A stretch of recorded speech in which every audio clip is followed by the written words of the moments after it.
Once in a while, Will Smith, I think, is going to have a great offensive year, so might as well let Barnes get this opportunity. All right, win the day and you win the series. It's the Dodgers and the Chicago Cubs, the middle game of this three-game set.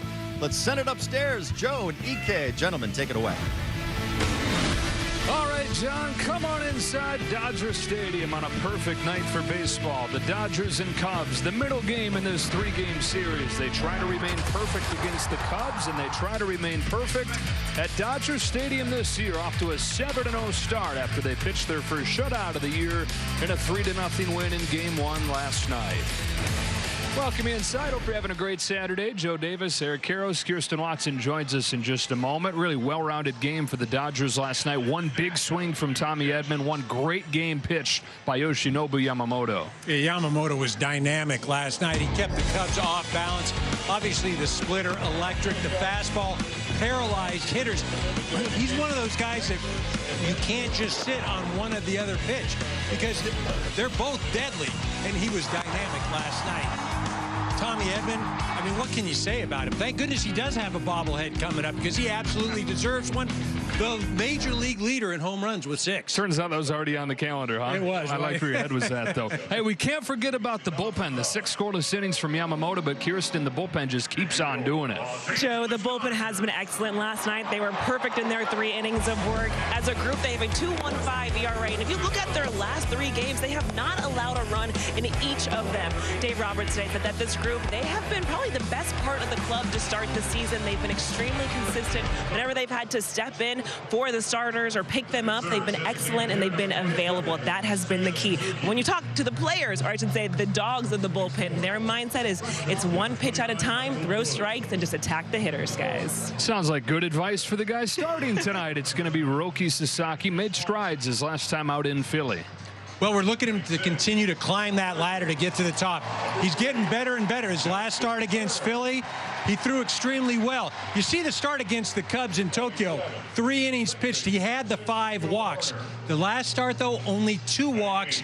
We're looking to knock that down even further this evening. Never gets old. Dodger Stadium on a perfect night. It's the Dodgers and the Cubs, and it's Teacher Appreciation Night. You get a crew neck if you're a teacher, if you've ever taught anybody anything.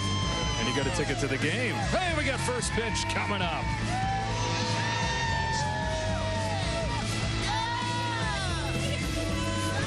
Seems like everyone's going country these days.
Leading off for the Dodgers against the Cubs coming up. Last year, Shohei led the league with 54 home runs. Tommy Edman, James, is tied for the Major League lead in homers this year with 6. In 52 games as a Dodger in the regular season, he's hit 12 bombs. And he's got the best nickname, Tommy Tanks, in the game. Look for him to still have great. He has great at bats. I mean, that's why he's able to drive the ball.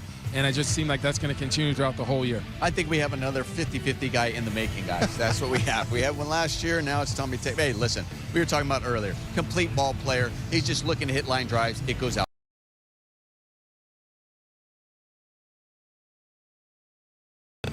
Don't say can't to anybody, especially Tommy Edman. Dodgers and Cubs, first pitch is coming up right after the break with Roki Sasaki making his 4th big league start.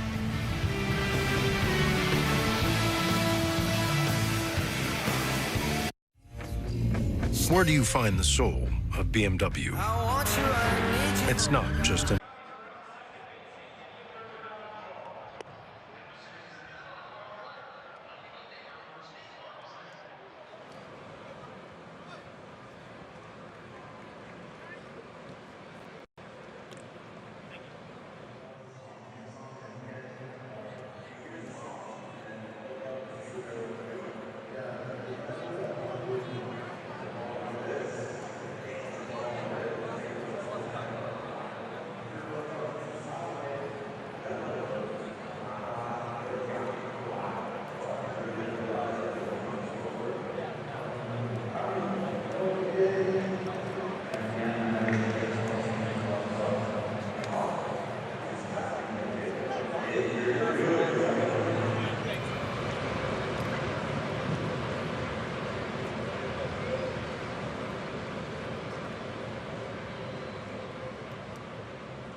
Dodger Baseball on Sportsnet LA is brought to you by your Southern California Ford dealers. Check out the full lineup of stylish, powerful trucks and SUVs. It's time to see Ford in a new light. And by Carl's Jr., introducing Carl's Jr.'s new triple burgers. Next time, tell them to triple it. Dodgers trying to stay perfect against the Cubs. They've won all 3 games against Chicago this year. Kike Hernandez getting the team going in the dugout. And the Cubs offense against everybody else, the best in baseball, more than 7 runs per game. But after they got shut out yesterday, they've scored a total of 4 runs in 3 games against LA. Yesterday's game, no runs on just 2 hits. And the lineup that they send out there today, brought to you by your Southern California helpful Honda dealers, as Ian Happ and Kyle Tucker again at the top of it. Seiya Suzuki hitting 3rd. Michael Busch batting cleanup and starting at first base. Then it's Dansby Swanson and Justin Turner's in the lineup at 3rd base hitting 6th. Down at the bottom of the order for Craig Counsell, Nico Horner at 2nd base. Pete Crow Armstrong in center. And Carson Kelly gets the start at catcher. Roki Sasaki described the week going into the Phillies start as an anxious one. He really badly wanted to settle in and do something to feel good about his time in the big leagues, and he came out of it saying it was a confidence boost, pitching into the 5th inning for the first time and giving up just 1 run. Well, and now he's going to get an opportunity to do it in front of the hometown fans. Obviously, the start against Detroit did not go as he had liked, but this is a different Roki Sasaki. As you mentioned, he's got some confidence. Still going to have to execute pitches. You see what he did his first 2 starts, a total of 4 2/3 innings, and his last start into the 5th. This is what he's going to attack the hitters with: the 4-seamer, the splitter, the slider, every once in a while. But that 4-seamer really sets everything else up. If he can get that over for strike 1, then the hitters just can't sit around and take pitches. They become aggressive. He throws a splitter. No bueno for the offense. Exactly what we saw in Philadelphia. You see how it played out as far as the numbers go. As Ian Happ stands in, Sasaki gets his sign, and off we go with a fastball at the knees, but ball 1 called by John Libka. Yeah, the splitter's the one that gets all the hype, but it was the fastball that he put his focus on and during that anxious week, getting ready for the Philly start. And he said he came out of those bullpens feeling good about it, but he said you got to take it into the game for it to matter, and he really did. I mean, his strike percentage with the fastball through the roof compared to where it had been, and that splitter played off it. He's home with a 2-0 to Happ, and he's missed with his first few. You do have to remember, though, against that Philly ball club, the first 2 hitters reached base, and they were taking the splitter. They weren't even offering at it. There were runners on second and third. Bryce Harper comes up, and he starts swinging at the splitter. Yeah. Yeah, that at bat, certainly the turning point of that game. And who knows? Yeah. And it's going to take a few starts before we know big picture, but it feels like that could be a turning point for his early season. 3 balls and a strike on the Cubs leadoff man Happ. Chops this one along first. Freeman's there. Feeds Sasaki for the first out of the ball game.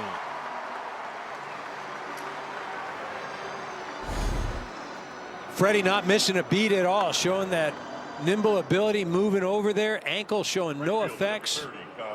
Does a good job. Gets the ball to Sasaki before he gets to the base so he can catch it and then find the bag.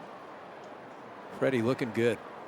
1 gone in this first inning. Sasaki goes to work against the Cubs' best hitter, one of the best hitters in baseball, in Kyle Tucker. Had one of the 2 Cubs hits yesterday.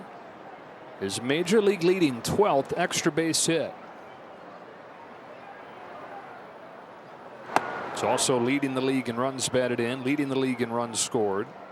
In his first season in Chicago, after 6 years in Houston.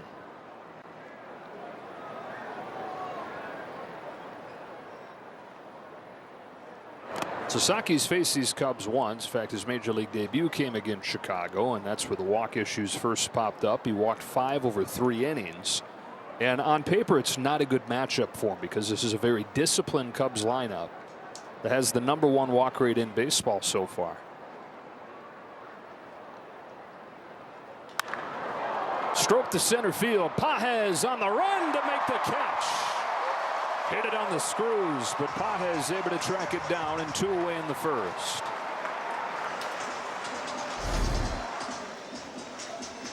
Andy gets a good jump, rotates his body, and then jets out to right center. Keeps a beat on it. Right, so the first 2 hitters falling behind 2-0. Seiya Suzuki, bases empty, 2 out, and ball 1.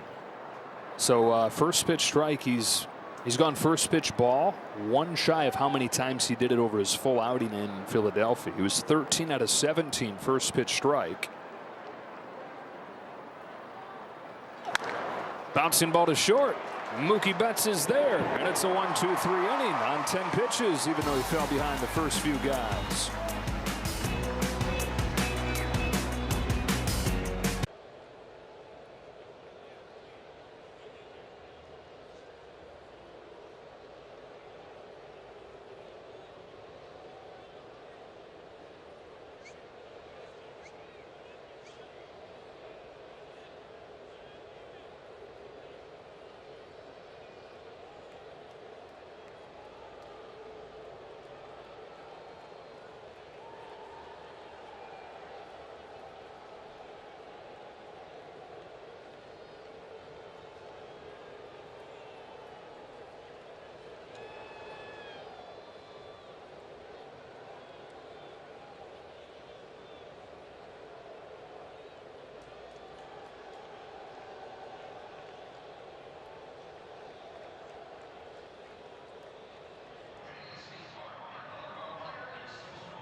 Shohei Ohtani heads up to the plate to lead things off for the Dodgers. Here's the lineup brought to you by your Southern California helpful Honda dealers. Betts and Freeman to follow. Then Hernandez, Conforto, and Edman through the heart of the lineup. Muncy's in there for the first time this weekend, so is Barnes. They sandwich Pages down at the bottom of the order against 25-year-old from Long Island, New York, and Ben Brown, who has explosive stuff. They say maybe the best true stuff on this staff. But 11 runs in 11 2/3 so far this year. His first one is pop foul. Well, you get into that whole argument, stuff versus execution, and you know, you can have the best stuff going, but if you're unable to execute at this level, you're going to get beat up. Yeah, Brown made his debut last year and pitched really well in kind of a swingman role, had a 3.58 ERA, but the walk rate so far this year double what it was last year. Yeah, and he's going to come at you with that four-seamer and knuckle curve, and you know, the fastball's been hit this year. But again, it's because he gets in counts where he falls behind. If he is 1-0 first pitch, you know, getting ahead, hitters are eventually 5 for 22. If he falls behind and he's 1-0, whole different animal. 8 for 21. Over 1,200 OPS against. He's ahead of Ohtani 1-2, comes back home, and Ohtani takes in the dirt. Dodgers have seen Brown. He was the losing pitcher in relief. Game 2 in Tokyo. Gave up 3 runs on 4 hits over just 2 innings of work. And so an early tone was kind of set there with a bunch of traffic and several runs. His 2-2 is cracked into right center field, and a base hit for Ohtani. He'll settle for a leadoff single. After an 0-for-4 game yesterday that snapped the on-base streak at 29, he leads this one off with a single. Shortstop, number 50. Ball coming off the bat at almost 103 miles an hour, and gets that pitch. Well, that wasn't that. Let me reread that there for you, Joe. Not 103. No, that was another guy here. 82 miles an hour. I was about to say 103 off a broken bat. Wow.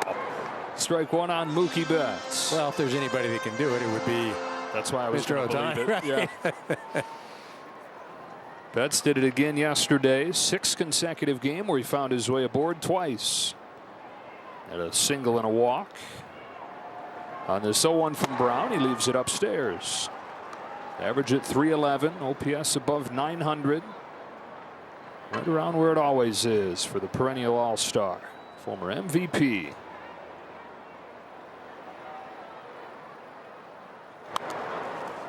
Twelfth season in the big leagues. Half his time in Boston, he's now had half his time in LA as well. 5 years since they traded for him. Been an all-star every season. He's won 2 World Series with the team. He's the only active player that's won 3 World Series in his career.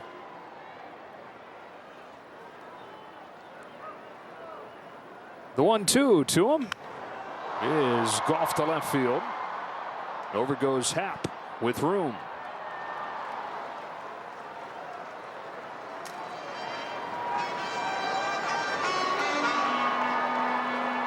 Up comes Freddie Freeman.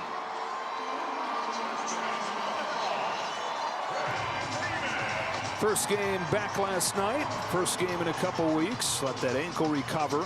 Says it's feeling as good as it did since the injury late September last year. Had a big hit last night. Hit by pitch. That's right. And it was key. Thought you meant the bobblehead. That was a hit too. Yeah, the hit by pitch in the middle of the little burst in the 6th inning that led to the 3 runs.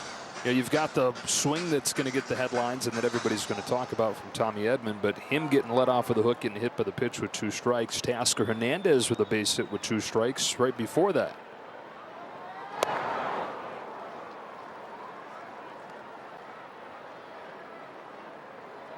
It really is amazing when you go back and look at a game that a pitch here or a pitch there changes the whole complexion of things. And it's not just the big hit.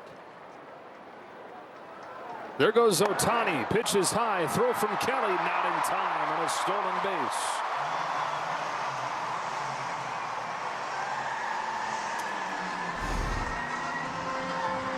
Fourth bag of the year for Shohei, even looking in to see what was going on, and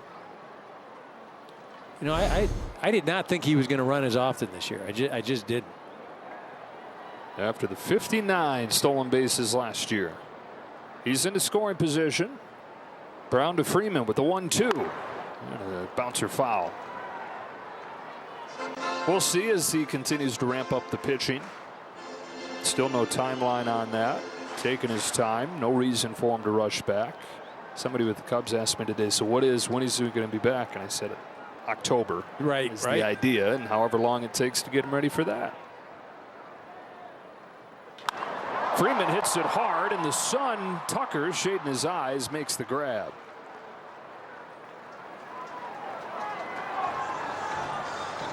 Two gone in this first inning. You're talking about Teoscar Hernandez's key at bat ahead of the home run from Edman yesterday.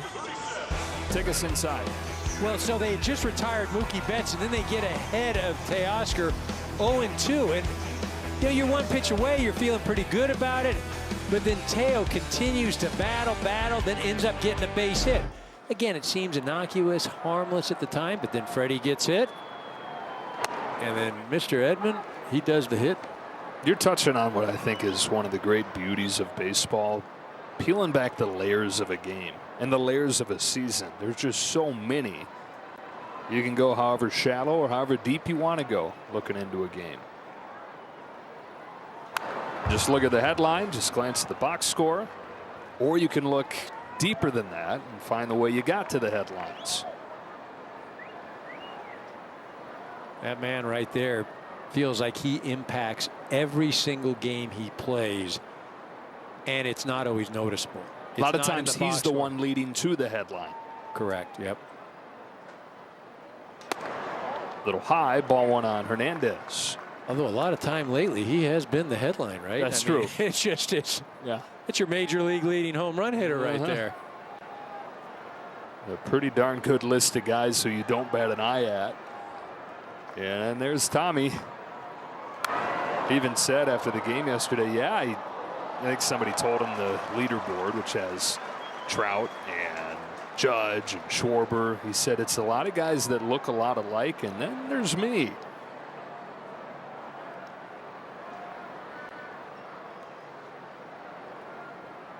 Another 1-2 to Teoscar Hernandez. And another foul.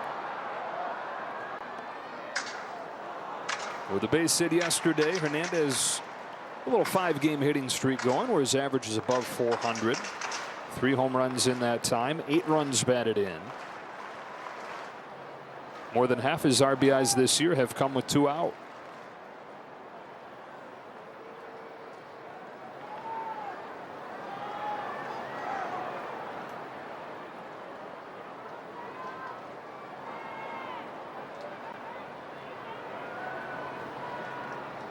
Dodgers trying to cash in on Ohtani's leadoff hit. Hernandez rolls one up the middle. Backhand Horner skips a throw over late. Infield hit Teoscar Hernandez. They've got him cornered with 2 away.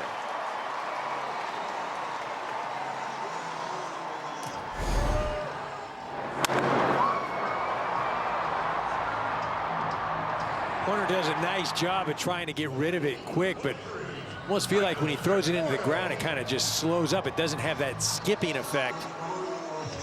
Allows Teoscar, who's hustling down there, get himself a base hit. Major league average of 2 strikes is about 170. Teoscar Hernandez is hitting 300 this year with 2 strikes.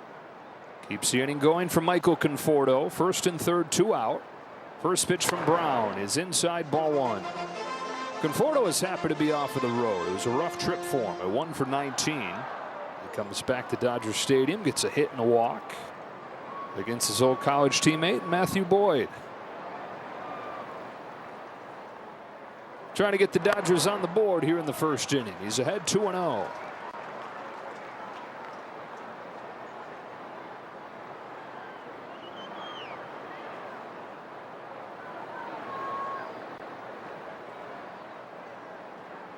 Here comes Brown. Conforto swings and misses.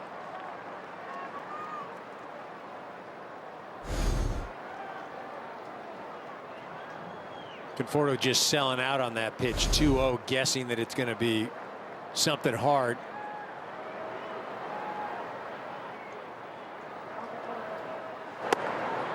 Top of the zone, 2-2.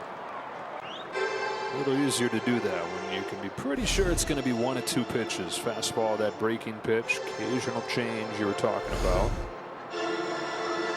He's thrown 8 changeups the first 3 games, all of them to left-handed hitters, so that is something Conforto has to think about. Deuce is wild in the first inning. 2 on, 2 out. And a 2-2 pitch from Ben Brown to Michael Conforto.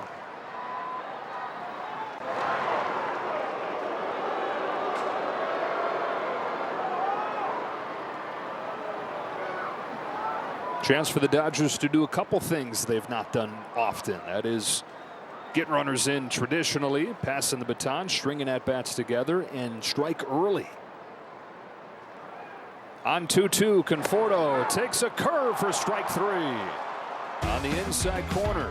And the Dodgers leave a couple in the first.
Well, if Sasaki and the Dodgers get 7 Ks in this game, you know what that means. Everybody's going to get a free Jumbo Jack tomorrow at LA area Jack in the Box restaurants. Same battery as in Philadelphia, Sasaki and Austin Barnes. As we move along to the second, Michael Busch leads off. Austin said he knew it was going to be different right before the start of the game in Philadelphia. Sasaki, who had been, clearly nervous, a little bit wide-eyed the first couple starts, hit Barnes on the chest after the warm-ups and said, "Let's go," in English. Austin said, "Okay, I like it." Yeah, it was certainly a lot different than in Tokyo when we had Sasaki warming up and Barnesy had to go out and get him loose, and it was just ball to the backstop, bouncing, and Barnesy was doing that all without gear. 1 ball and 2 strikes. Hopefully Sasaki goes on to the kind of career that the Dodgers are envisioning, and that's going to be a great story to be able to tell. We were there as he warmed up for his very first inning in the big leagues, and he hit every part of that backstop. Check swing, no swing, 2-2. Oh.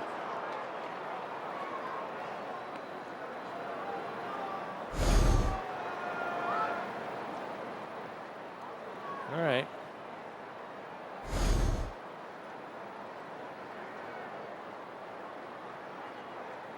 Middle of the Cubs order here in the second. Busch, Swanson, and Turner. Sasaki fires 2-2. Fastballs carved foul. And Michael Busch tore the Dodgers up last year in the first year after they traded him.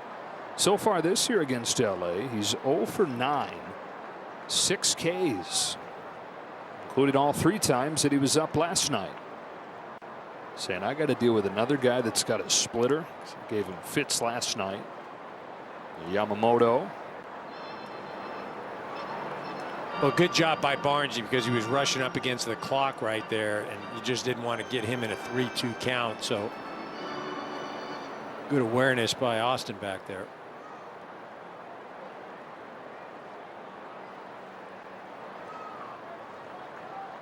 Another 2-2 from Roki is stroke the other way. Back goes Conforto to the track, to the wall, gone.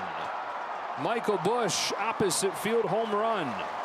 So he snaps an 0 for 9 against the Dodgers and gets back to what he was doing against them when he came here last year and dominated.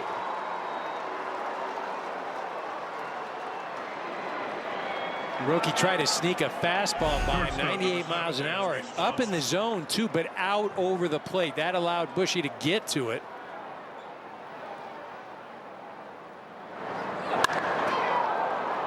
Obviously, he wanted to go high in the zone, which, good job. It was just the location, because it was away, it allowed the hitter get to the pitch. Not only the first home run that Roki Sasaki's allowed, that's the first extra base hit that he's given up in his 4 starts in the majors. He only gave up 3 home runs the last 2 years in Japan. 2-0 on Dansby Swanson. But it just reiterates the point that when he's been in the strike zone, he's been good. The issue has simply been throwing strikes. Falls behind another hitter here. And then a fastball there with teeth. 2-1.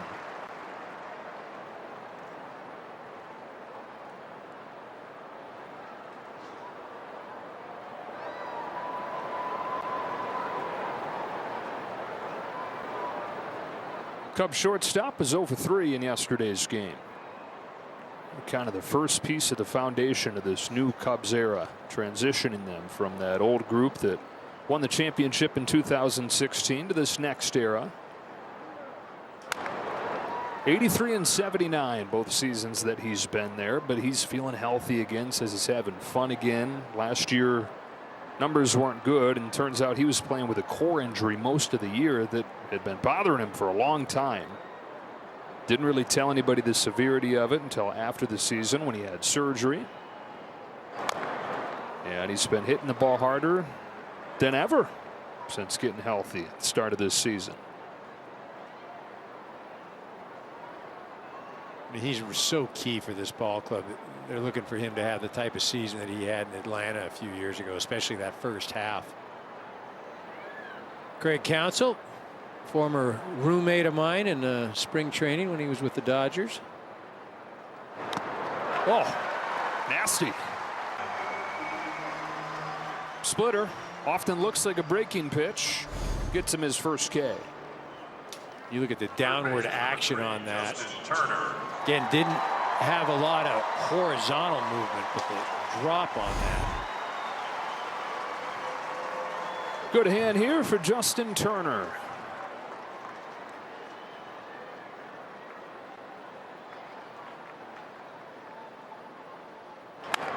Grounds the first one that he sees to a spot that he's spent a bunch of time through the years. Over there at third base, Max Muncy gets him. And 2 away in the second. With Turner playing third base tonight for the Cubs, it's the first time that he's been there this year. All his times come at first base and place of Michael Busch, but both those guys in the lineup today. In a 1-0 game, 2 gone in the second, and here's Nico Hoerner.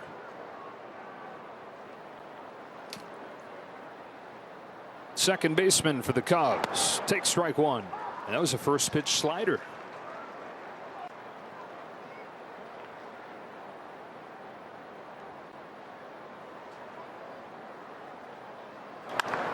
Fastball grounded up the middle where Tommy Edmonds positioned perfectly. Data wins right there. Leadoff shot and then 1-2-3.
Our T-Mobile coverage cam turning it back to last night. The big swing, Tommy Edman, a 3-run home run in the 6th inning. All the Dodgers would need. The only offense in the game, and a 3-0 win for LA.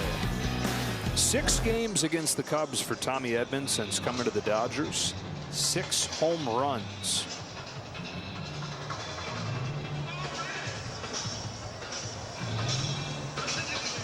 Craig Counsell seems to be upset that he has to face Tommy Edman again.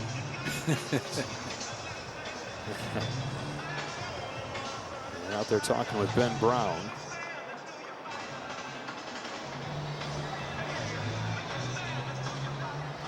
Kirsten's telling us the pitch clock near the Dodger dugout has not been working, so they're just directing their attention to the outfield, saying focus on those ones. Those will be the ones that we trust here for this half inning, which is tricky for the pitcher, so that's obviously behind him. Fastball for a strike on Edman. As we're talking about those 6 home runs, putting him at the top of the major league leaderboard, and it is quite a heady list up there. You've got a power hitting prospect in Tyler Soderstrom. Wilmer Flores joined the group today with his 6. Then Trout, Judge, and Schwarber. 5 MVPs combined between those guys. 995 career home runs. And then this guy here, whose career high for a full season is 13. And he said, I promise you, I'm not doing anything different where I'm trying to hit home runs. It's just the result of a lot of good work in the cage. Take strike 3 here for the first out of the 2nd. And it's a result of a bunch of other things, too, that we were touching on last night. You said hitting coaches told you that his bat path, elite of elite. We've talked to the strength coaches that have said the way he gets his body ready and his weight routine is way beyond anything you could imagine. So it's not like he's just happening into these home runs. Well, he does all these things to prepare and to put himself in a position. But it is just happening, right? And it's something that it's unexplained, and he's in this hot stretch right now, and you know what? He may end up with 13 home runs this year, right? It just... Muncy here. Tough thing, right? As soon as you start doing something well, people want to know, and they want you to go into the wrong side of your brain. You got to think about why you're doing what you're doing. That's not what you want. I don't know. It's just happening. Yeah. Ball's going in the seats. Well, pop up that Turner goes back on and runs out of room. Trying to play a little arena baseball. He said, I caught it. Off of the rebound.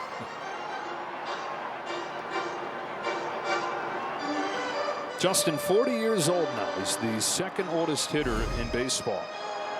Only Yuli Gurriel of the San Diego Padres older. Both those guys born in 1984. Yuli in Cuba. Justin in Long Beach. 2-2 on Max Muncy.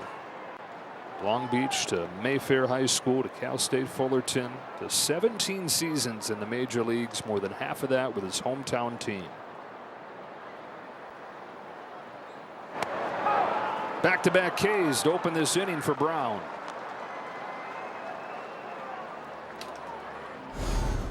Back-to-back called strikes as well. And like we were talking about, he's a 2-pitch pitcher. You know, you're getting a fastball or a curveball, knuckle curve, and both times it just appeared like with Edman and with Max, just not looking for that fastball.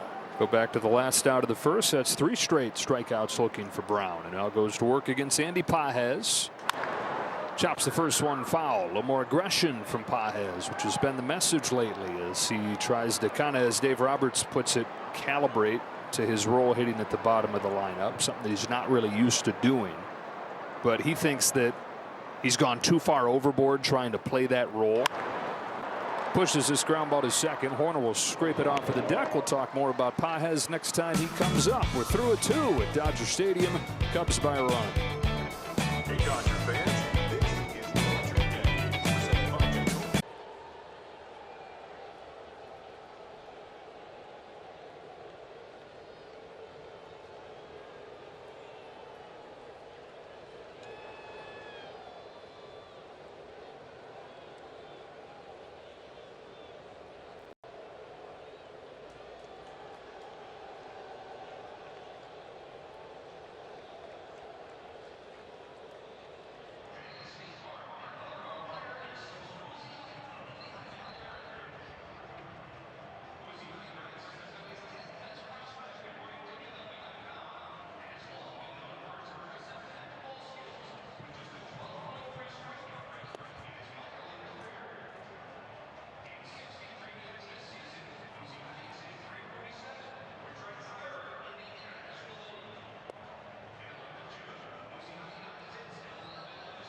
Stream every out-of-market game live or on demand.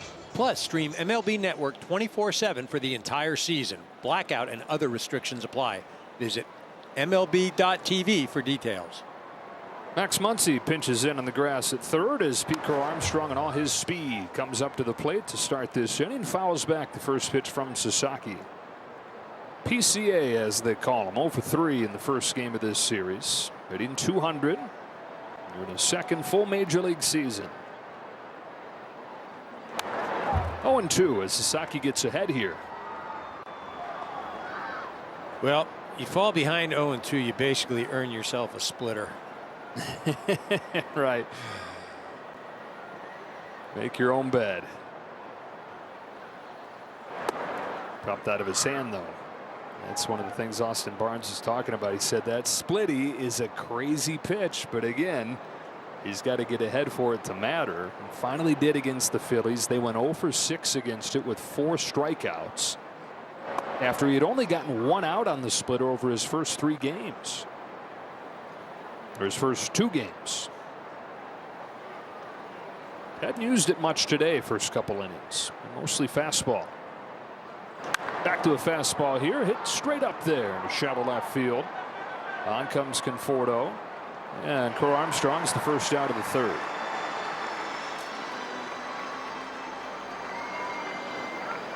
You see the usage so far this evening. Heavily reliant on the 4-seam fastball. Again, that splitter is something that he'll use to put hitters away. Saw last at bat against PCA, though, unable to harness it with control. Goes to work against Carson Kelly, Dodger fans familiar with his years in Arizona.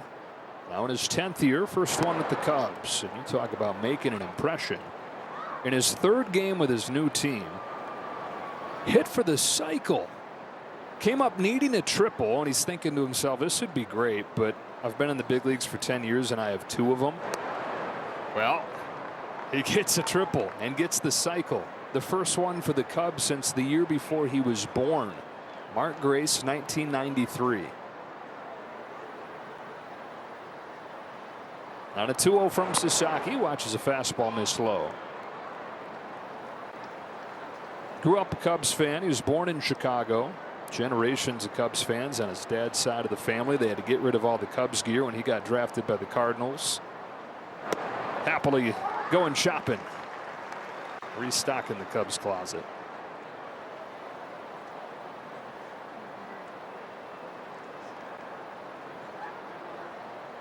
On a 3-1, Kelly fouls it off, and Sasaki's battled back to make it full.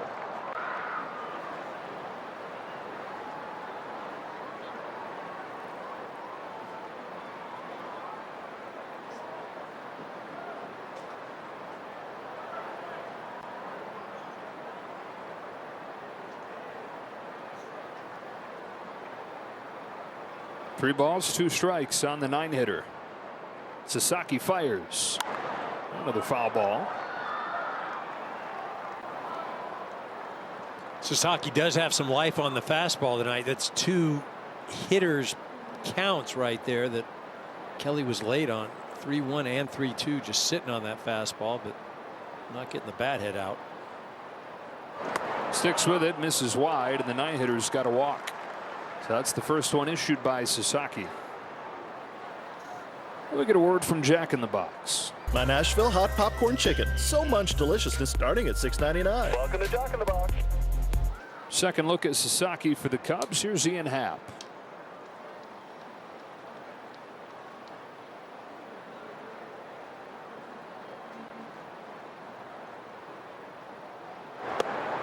Inside corner.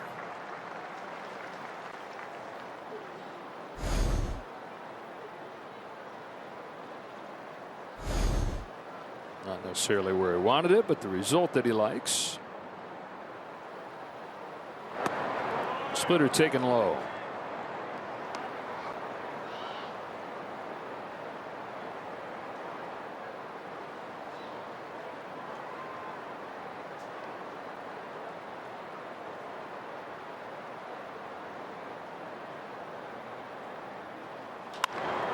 Yanked into right field and a base hit for Happ. Pulls a 97-mile-per-hour fastball for his first hit of the series.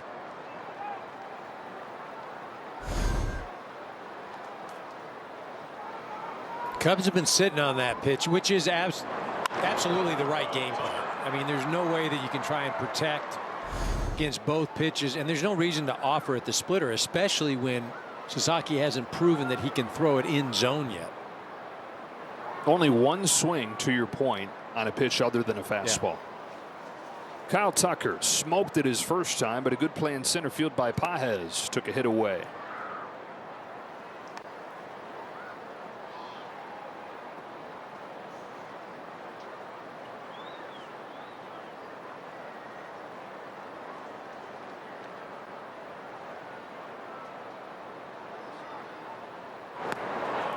Two and 0 on a guy with a sweet, simple left-handed swing. He's not somebody who studies a bunch of video or dives too deep into the scouting reports. He said, the way I'm wired, this game's hard enough as it is without me making it harder on myself. Doing all that extra work becomes overthinking. So he tries to keep things as simple as he can. And he's ahead 3-0. You know, one of the things for Sasaki, you know, the first time through the lineup, you only walked one hitter. But when you're not throwing strikes, it's not necessarily being susceptible to the walks as it's being susceptible to predictability. And hitters can just sit on pitches.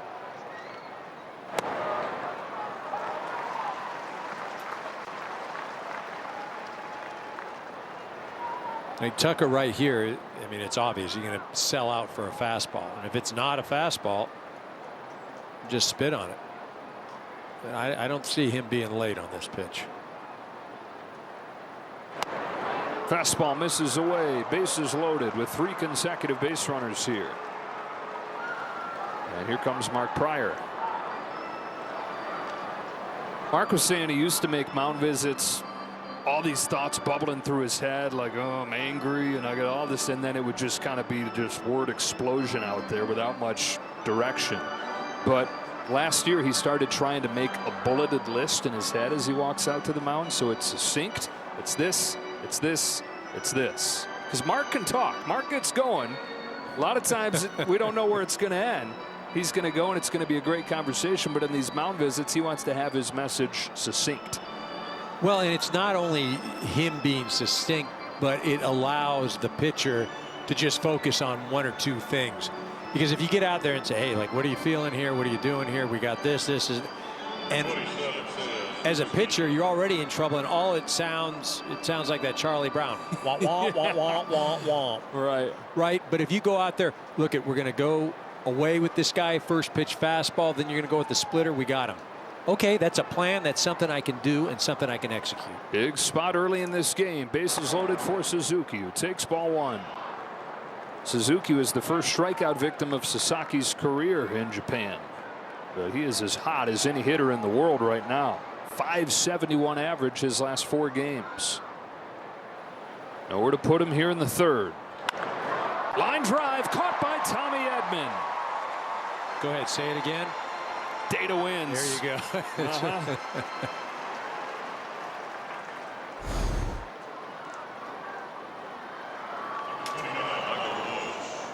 Funny game, baseball.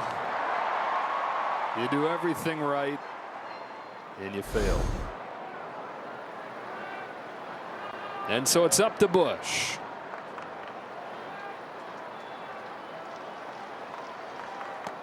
His first hit of the season against the Dodgers after an 0-for-9 start was an impressive opposite field home run last inning.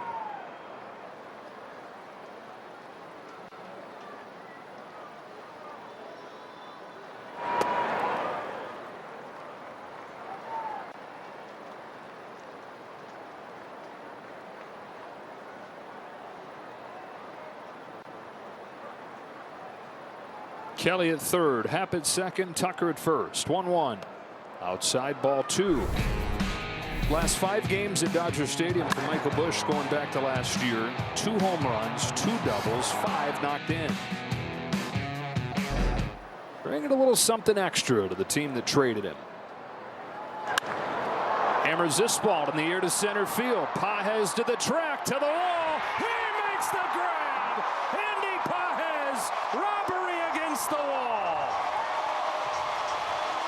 when Sasaki needed it most. Swinging it, hitting home runs, and taking home runs away. Andy Pye has no concern for his body. Just all about Sasaki. Keeps it in the park. Sasaki happy.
Game-changing play by Andy Pages. Austin Barnes takes a strike to open this third. Game-changing play and headspace saving play for himself and his pitcher. Yeah, we saw him the other day after his home run, you know, just looking up to the sky right there. And just as dramatic as that homer, as important as that home run was for him, I mean, that defensive play, that saved 3 runs right there. May have been 4. Ball and 2 strikes on Barnes. 9-1-2 for the Dodgers against Brown here in the third. It is a 1-run deficit instead of 4 or 5.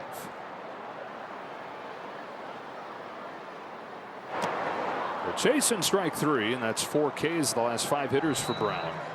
Another look at Pages. Fantastic catch. Number 17. I think it goes.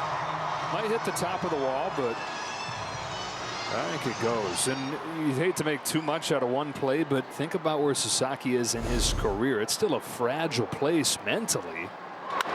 Ohtani on the ground to second, picked by Horner. 2 up and 2 down. That play had more mental impact for 2 players out there right now than any play so far this year. Yeah, no doubt.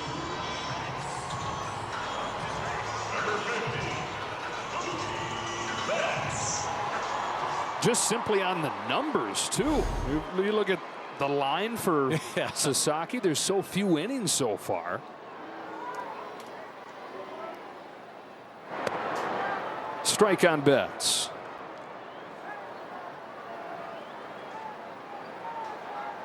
That would have doubled. That one swing would have doubled the number of runs that he's given up this year.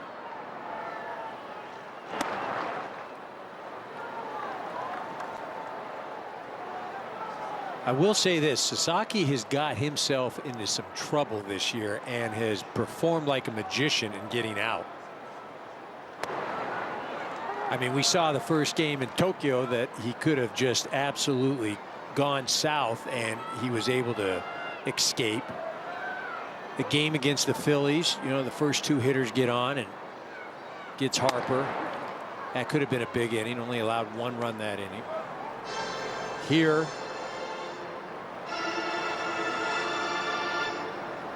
yeah, I mean, we're talking more than 2 base runners per inning. in his major league career. When that's the case, you figure the ERA is going to be a lot higher than about 4, like it is currently. But a testament to his ability to get out of some of those jams. Here's a shot poked off the end of the bat. A diving try by Tucker and a catch. Showing off all the phases of his MVP caliber game. Kyle Tucker back and forth, some defensive gems in this one.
World Champion Dodger Baseball on Sportsnet LA is brought to you by your local Kia dealers. Go to Kia.com to discover movement that inspires. Dansby Swanson opens up the 4th for the Cubs, takes a strike as Sasaki gets the call on a little backup slider there. 1 run for the Cubs on a solo home run from Michael Busch in the 2nd. Got out of the bases loaded jam last inning thanks to the catch from Andy Pages. Swanson, Turner, and Horner. It's 5, 6, and 7 due up here.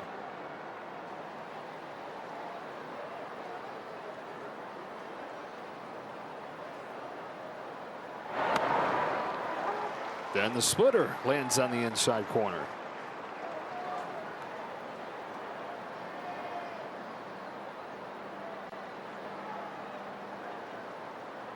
Looking for that put away pitch. He's got it with the splitter for his 2nd K. Swanson, the one who's provided both. Yeah, Dansby was hot after that first pitch was called a strike because that changes the whole complexion of the at-bat. When Sasaki was ahead 0-1, then he's able to just throw that splitter, and that thing again, when it's somewhere near the zone, it's lethal. Justin Turner grounded out first pitch that he saw his first time up. And he takes fastball high. Thursday was the anniversary of the best game of Roki Sasaki's life and one of the best games ever pitched in any league, anywhere. Driven the other way, Teoscar Hernandez angles back onto the track. He makes a lunging catch. So Hernandez, who has an infield hit, now shows off some range in the outfield. 2 out. Seeing some outfield D this evening on both sides. Pages, Tucker, and now Teo decides to get in on the action. Really a nice job. So now it's Horner.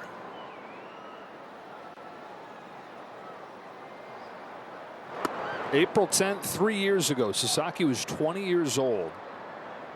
A 19 strikeout, perfect game. It included a stretch that set an all-time baseball record, 13 consecutive Ks.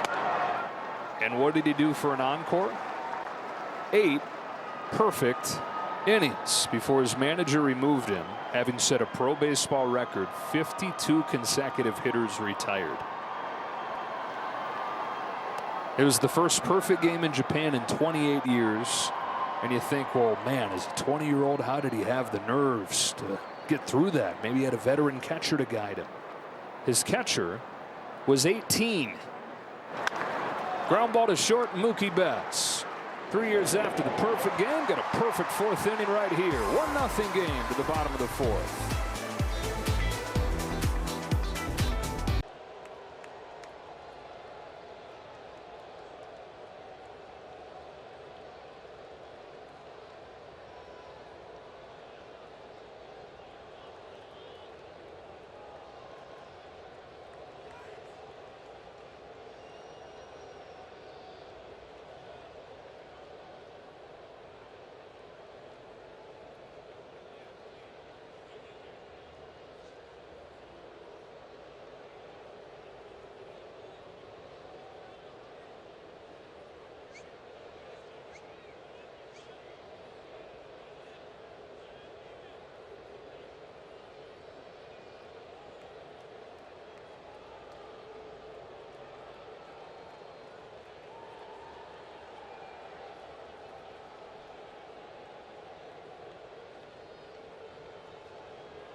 Celebrate Korean Heritage Night Wednesday. Purchase a special ticket pack for an exclusive Heritage Night jersey presented by Jinro.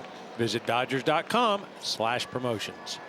So Rockies are down in San Diego. Rockies and Cubs are going to trade places after this weekend. Cubs head down to San Diego to play the Padres, and the Rockies come here for a 3-game series starting on Monday. It's 2-0 Padres in the 6th inning at Petco as they try to go to 9-0 at home. How about another shutout going for them? No balls and 2 strikes on Freddie Freeman. 4 of their 8 wins have been shutouts, and they've given up a total of 11 runs during that 8-0 start at Petco.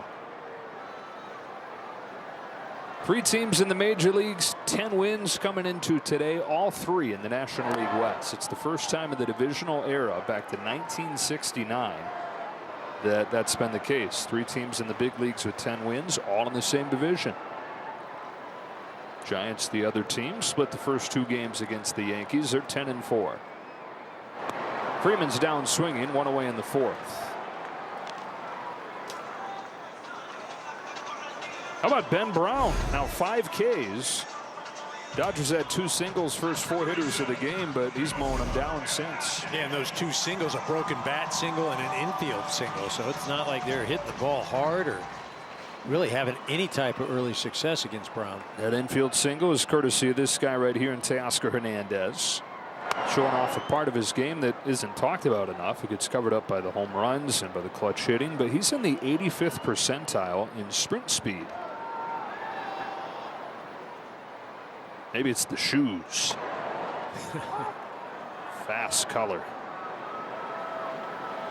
Well, if that were the case, Miggy Rowe would be the fastest guy on this ball. That's true. Right? I don't think he's 85th percentile.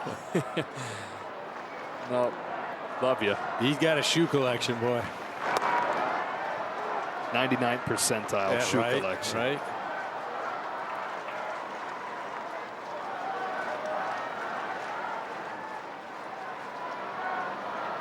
Smooth, minty, fresh. Two and two.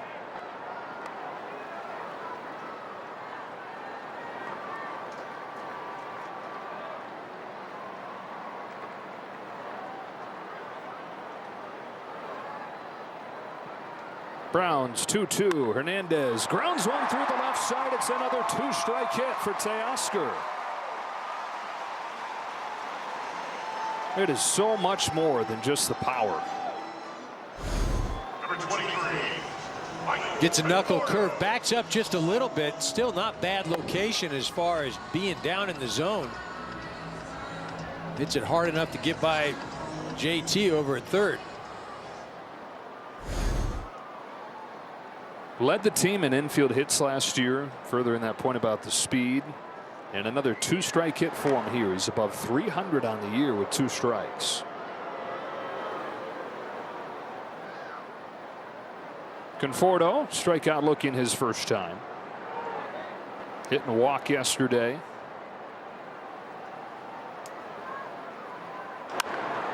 Drives this ball down the left field line. To the corner goes Happ. He's got room to put Conforto away.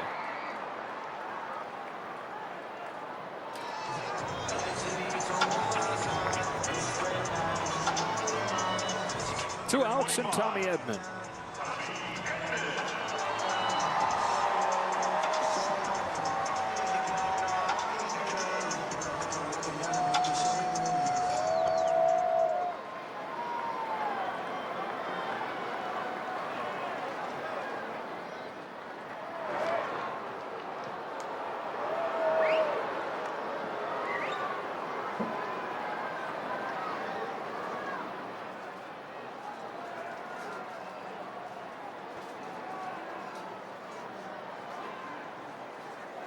First one to Edman, fouled off.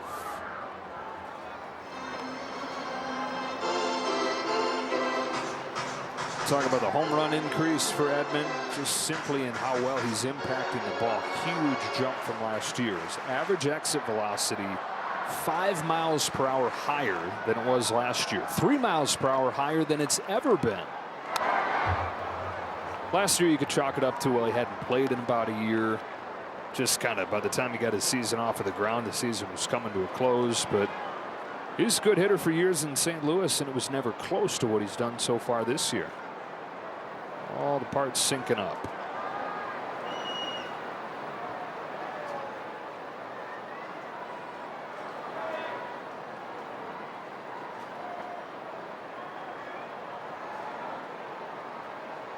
Down 0-2 here. Dodgers down 1-0. Bottom of the 4th.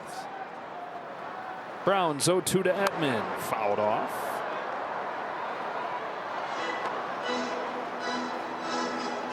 Ben Brown, who had given up 11 runs over 11 2/3 to open his season, gave up 5 runs to the Padres in 4 innings last weekend. 3 2/3 scoreless. The 6'6" righty out of New York fires again. Edman takes inside.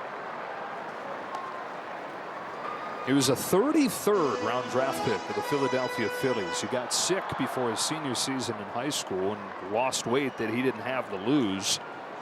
Had Tommy John surgery while he was coming up. Traded to the Cubs. Edman leans out, flies this ball to center field for Crow Armstrong. After 4 innings, 4 scoreless for Brown. 1-0 Cubs.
伸びるパイヘズと取っているスーパープレーが佐々木 On the Pages catch sounded on NHK. Kept this a 1-0 game. There's a chance that's a grand slam if he doesn't pull it back. Pete Crow Armstrong, guy who appreciates some good center field defense, fouls off Sasaki's first pitch. Cubs with a run on 2 hits, 2 walks. The 1 run, though, came on a solo shot from Michael Busch. 0-2. And as this game has gone on, EK, he's more consistently gotten ahead of guys. A couple walks in there, but that first inning fell behind everybody.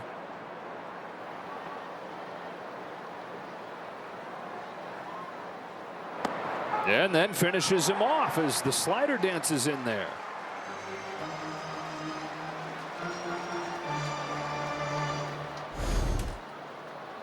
Number 15, Carson Kelly. God, that, you know, it said slider, but you just looked at that. The characteristic of it barely had any kind of spin on it. I'm telling you, the slider and the splitter are almost indistinguishable sometimes. Right? Third K, 4 away from Jumbo Jack. Strike 1 on Carson Kelly. It's the first time, by the way, that Sasaki's recorded an out in the 5th inning.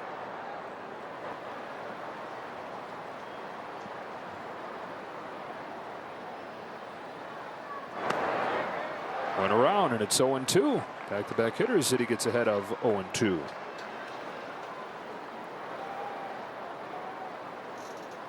Still just 23 years of age at a Rikuzen Takada.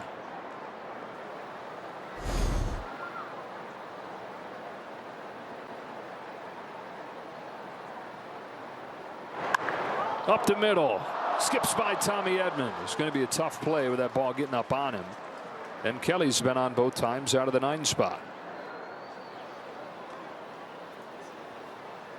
Runner at first, 1 away, and we check in with Kirsten. Thanks, Joe. Well, Roki Sasaki, after his last outing in Philly, he said that he felt the biggest difference for him and was leading to him being able to attack the zone more has been working on a few things mechanically with his lower half. He said in his last outing here at Dodger Stadium, as much as he wanted to throw strikes, he just felt like he wasn't in a position in which he could actually execute them. So after making those adjustments, he has felt that that's been the biggest difference just in his game, which is allowing him to be in a position like he's in today, guys. And for a lot of the last year, it's kind of been a search for that, a search for those mechanics to feel right. Devolved a little bit last year as he was dealing with some injuries. Ball and a strike on Ian Happ. And so think about all the pressures he's facing coming here to the big leagues, and then while also battling his own mechanics. I always think of kids who get called up from the minors. It's great when it happens, not because the big league team needs them, but because they've earned their way up and they're clicking on all cylinders. You shudder to think what it's got to feel like to get put into that big spot for the first time while you're still searching to find yourself. Bonda Worms. Yeah, you know, and I think one of the other things that, you know, sometimes we forget, we think Yamamoto came over here last year and then he had success and was really good at the end of the year. And well, Sasaki's going to do the same thing.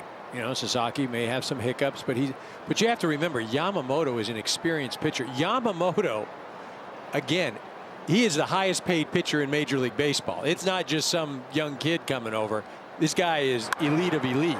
Slice into left field and a base hit for Happ.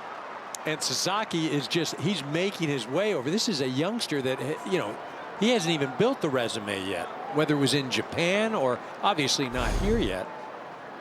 So we're going to have to be patient. Well, Yamamoto had pitched just under 1,000 innings in Japan. Sasaki under 400. And Yamamoto was a 3-time Sawamura Award winner as the top pitcher there, 3-time MVP.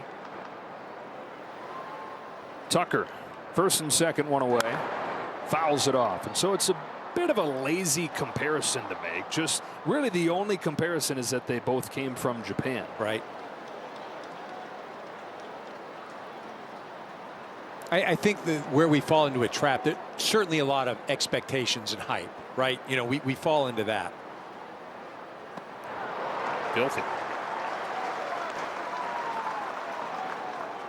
And there's good reason for the hype.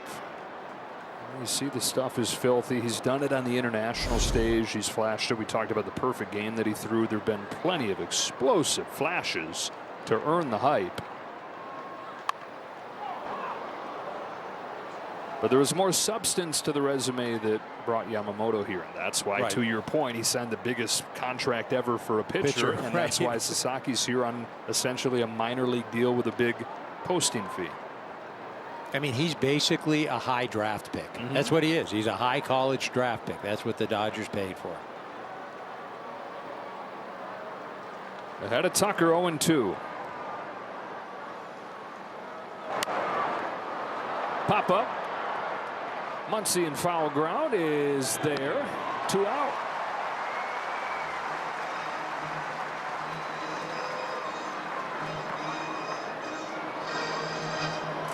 .75 pitches, first time that he's crossed 70 pitches, and it's not that they're limiting the pitch count, it's that the first 2 games he wasn't good enough to go deep enough.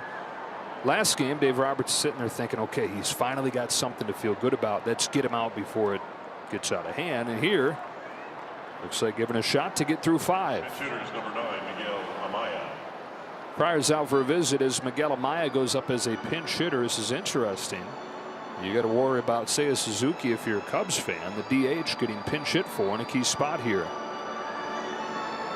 I don't know. Did you see anything on Amaya's line out to second, or on Suzuki's line out? No, I didn't. I was just going to say, the only thing was it was a line out. It didn't come off the bat all that hard, though. I think 85, 86 miles an hour. So I don't know if something happened. Did he get kind of jammed? Was there a shoulder, a wrist, or something? But you're right. It doesn't make much sense that he's not hitting in this situation. Instead, it's the young catcher, Amaya. 0 for 3 yesterday. Cubs 1, Dodgers nothing. Top of the 5th inning here in the middle game of this 3-game series as the Dodgers try to stay perfect against Chicago on the year. Try to stay perfect at home. They've won all 7 games here. 2 on, 2 out. Sasaki to Amaya. Dips low. Got a little something on Suzuki. I guess he left the game with some wrist discomfort, and apparently he had jammed it in Sacramento.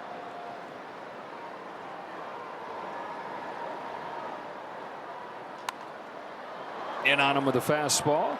Still life at 97. 1-1. Oh, he talked about it being a stepping stone last week. A rung up on that ladder that you're talking about. Trying to take the next step. Go up the next rung. Get through 5. Here's his 1-1. Amaya couldn't lay off. 1-2.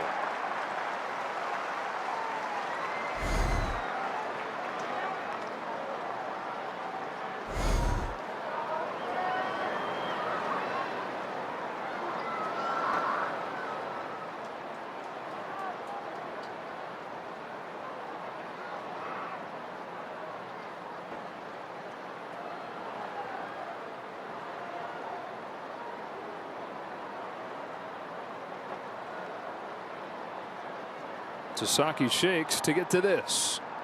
His 1-2 pitch. Check swing, no swing, 2-2.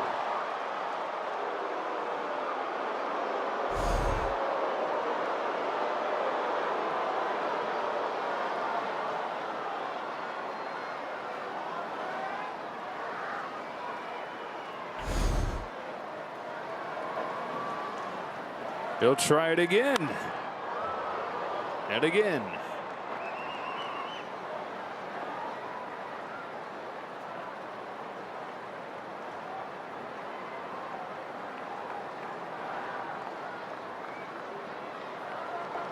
Single for Kelly, single for Happ. They're at first and second. 2 gone here in the 5th. Another 2-2 pitch from Sasaki. And a fly ball to left field. Conforto's got it spotted. And Roki Sasaki, for the first time in his major league career, is through 5.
World Champion Dodger Baseball on Sportsnet LA is brought to you by your Southern California Toyota dealers. What a place to view this game and to view this beautiful city.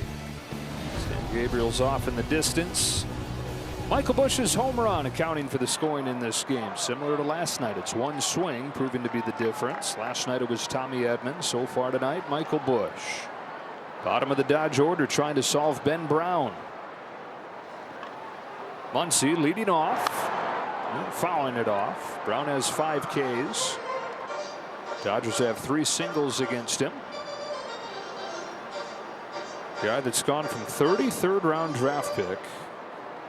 He acquired in a trade from Philadelphia. Now in his 2nd year with the Cubs. And you see Sasaki over there in the dugout getting a hand. His day no doubt finished after 5 innings. First time that he's completed 5 in the big leagues. Going to be Kasparius. Muncy takes ball 2, just missed. Well, you said it yesterday in the 6th inning. Yamamoto earned a chance to win that game. See if the Dodgers can put Sasaki in position to get his first W. Muncy gets up on top of it, bangs it into center field for a leadoff hit.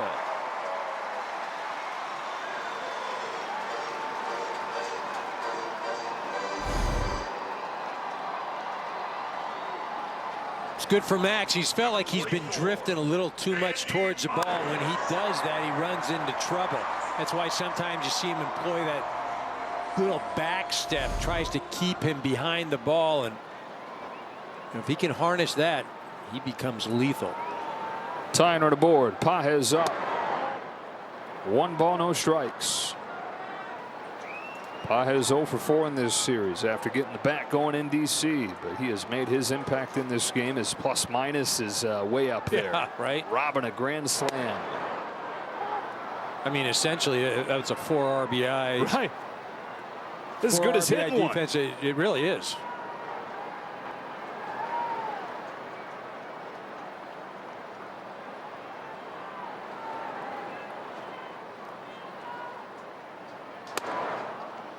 Lays off. He's ahead 2-1. It's at the very least like hitting a 3-run homer. Who knows if it would have gotten out either way. Bases loaded, 2 out. It was trouble.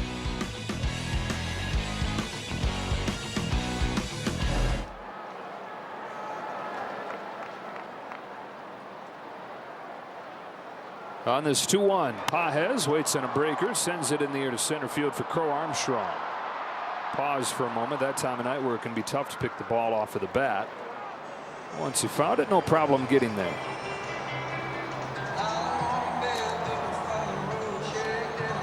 Up comes Barnes, looking for his first hit of the year still. Number 50, Austin Barnes. Strikeout victim of Brown's his first time. It's one of the 5 for Brown. Cubs leaning on with Justin Steele on the injured list with elbow issues. Rolled to short. Swanson to second 1. Horner to first. Double play. And 5 scoreless innings for Ben Brown.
Come to Dodger Stadium on Monday for Hello Kitty Night. The first 40,000 fans in attendance receive a Hello Kitty Squish plush.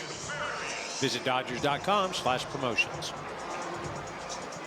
Michael Busch's home run, the difference in this game as we move along to the 6th. Ben Kasparias comes in, and he's been one of the stars of this Dodger show so far this year. 6 games, he's not given up a run over 9 innings of work. And he and Jack Dreyer have been the lefty-righty combo. Youth has been served out there in that bullpen. It is Busch, the home run hitter, to lead off this inning. A couple former Tar Heels going head-to-head right here. Yeah, those guys combined, the rookies Kasparias and Dreyer, 18 1/3, 1 run. Dreyer gave up a run in his big league debut, nothing since. Here's a high drive to right field. Teoscar back off the wall. Busch heads for second. The throw's late, and another extra base hit from Michael Busch. Busch could have 2 home runs and a double.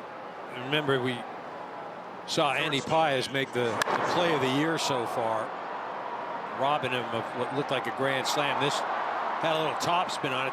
Teo does a nice job of getting it in, but no chance to get Busch. Having himself a day. Cubs looking for insurance here. They've lost back-to-back games for the first time since Tokyo. 9-7, tied with the Brewers for first place in the Central. As Swanson takes a strike. Division is wide open. A lot of people feel like this Cubs team has as good a chance as any to win it. 1 postseason trip the last 6 years for the Cubs. Swanson, it's a high drive to left. Back goes Conforto at the wall with just enough room. 1 out.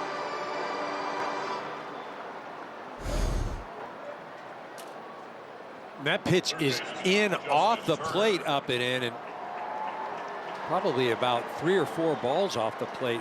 Dansby still able to get the barrel there, but no way he was going to get that out.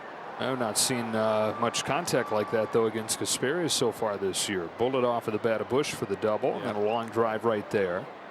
1 away for Turner. Inside corner strike.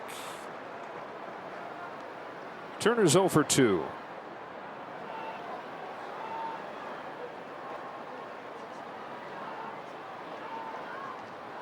Kasparias, the Connecticut native.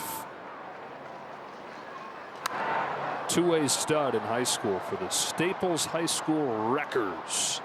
As a senior, he hit .490 at 11 home runs, and he had a sub-2 ERA. Sounds like the Shohei of Connecticut. Yeah, right?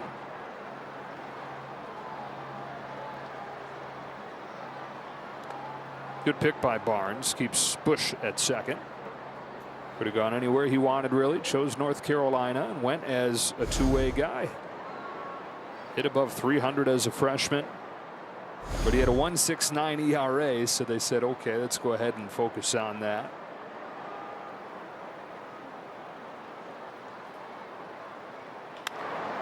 Ground ball, base hit, center field. Busch turns the corner, comes in to score. Justin Turner makes it 2-0 Cubs.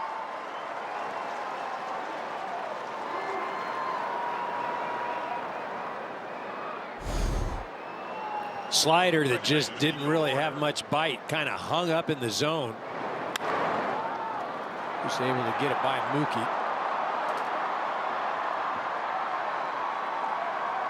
So that's the 4th run batted in for Turner here in his first season with the Cubs. And the first run allowed by Kasparias this year. Low with his first one to Nico Hoerner. So it's a couple old friends doing it to the Dodgers today. Busch and Turner, half their hits, both the runs knocked in.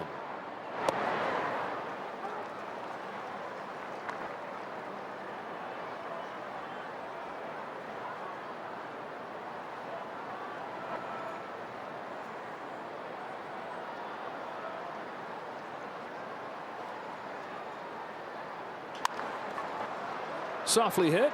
Betts will go to second and get the lead man.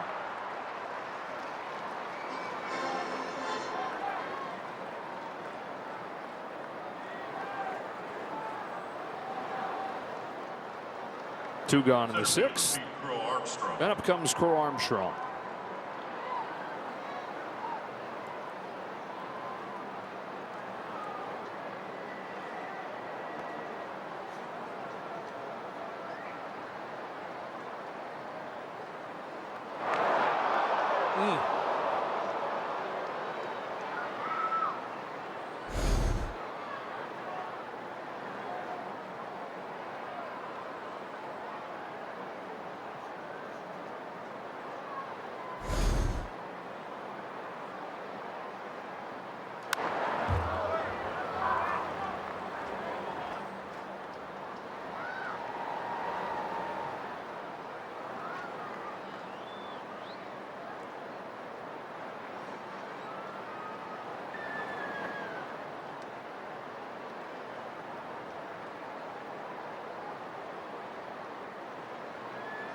Kasperius to Crow Armstrong with an 0-1 pitch instead of throw over that gets by. Ricochets to Freeman, but it got out of play.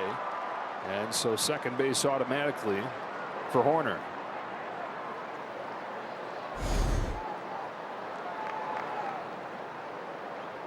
Almost took out the first base coach.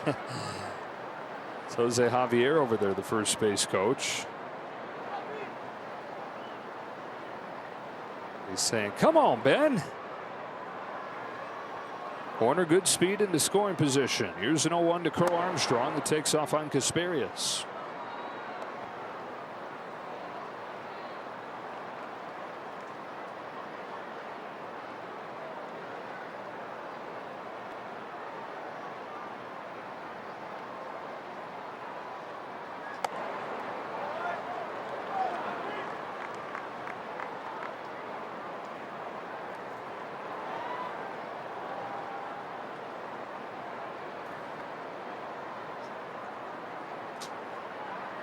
Here's 2-1. Check swing, went around, and it's 2-2.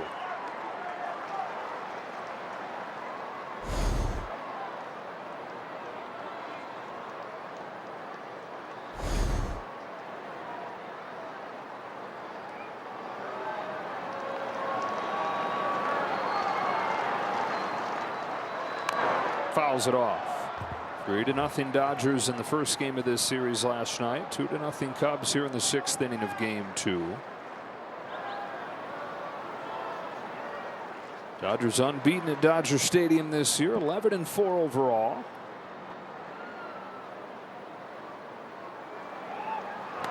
There's a strikeout, and that's the inning. Cubs will get another run. Justin Turner knocks in Michael Busch. 2-0 middle 6.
World Champion Dodger Baseball on Sportsnet LA is brought to you by Jack in the Box. There's so much free food in the new Jack app, your wallet's going to miss you. Sun has set as we go to the bottom of the 6th inning. Dodgers down 2-0. Top of the order coming up here against Ben Brown, who has struck out 5 in his best start of the year by far. Came in about a run per inning. First one to Ohtani, in there for a strike. Well, here's where the Dodgers have been so good this year after the 5th inning. They've trailed after 5 8 times, and in half of those, they've won. Well, and one of the things you just mentioning that they're only 2 runs behind, so they've stayed in ball games. Obviously, that game against the Braves, that was the one signature one where they came back from 5. But talking about Brown and why he's been so effective tonight, it's really been the curveball. You know, his first 3 starts, hitters were 7 for 24 with a couple of home runs, almost hitting 300. Tonight, the Dodgers 1 for 9, 3 strikeouts. Home with a 2-1 to Ohtani. It's a fastball, and it's absolutely pounded down the line, but foul. A blur. You could hardly see it. 114 off of the bat, but it's wide of the pole and just a blurry strike.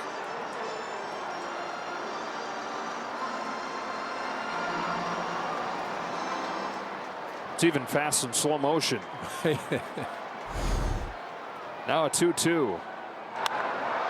air to right field. Back it goes to Tucker. On the track, he's got room.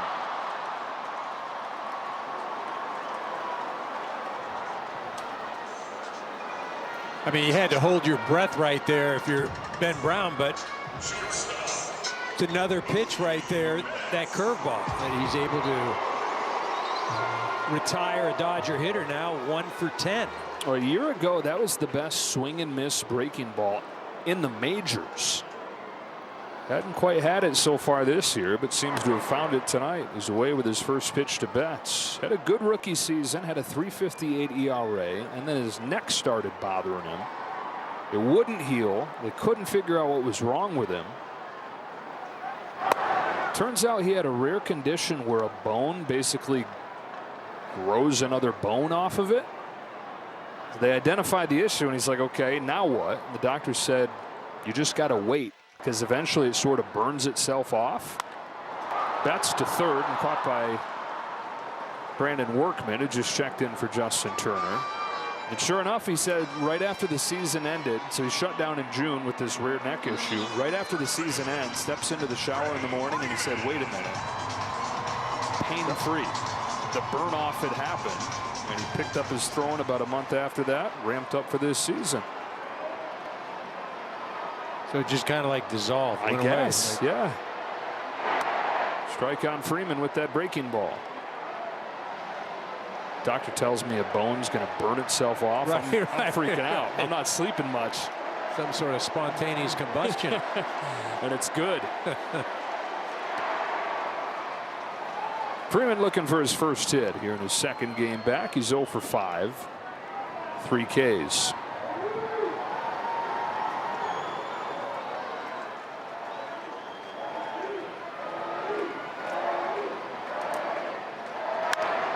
Bouncing ball. There it is. There's the first hit for Freddie Freeman in his return from the injured list. And with that, the tying run comes to the plate in the form of Teoscar Hernandez.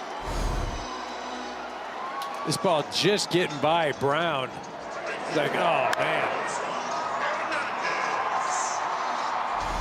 We'll see if that's the type of base hit, though, that come back and bite the Cubs here. Teo has an opportunity to tie this up in one swing. Brad Keller gets going. Cubs bullpen has been a weakness. Hernandez 2 for 2 tonight. 2 more 2-strike hits. Now hitting .323 in 2-strike counts.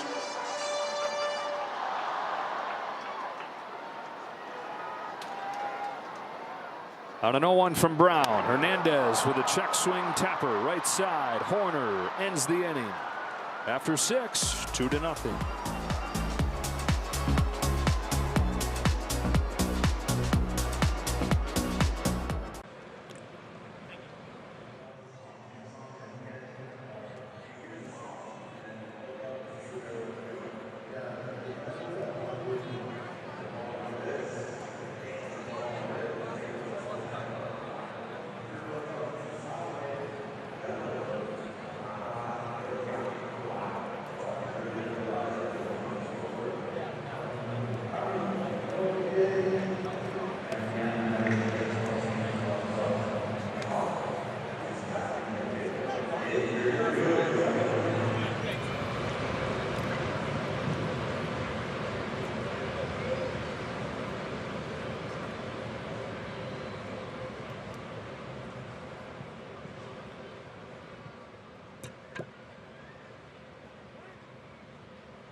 special in this game. Andy Pages is just getting started making this play.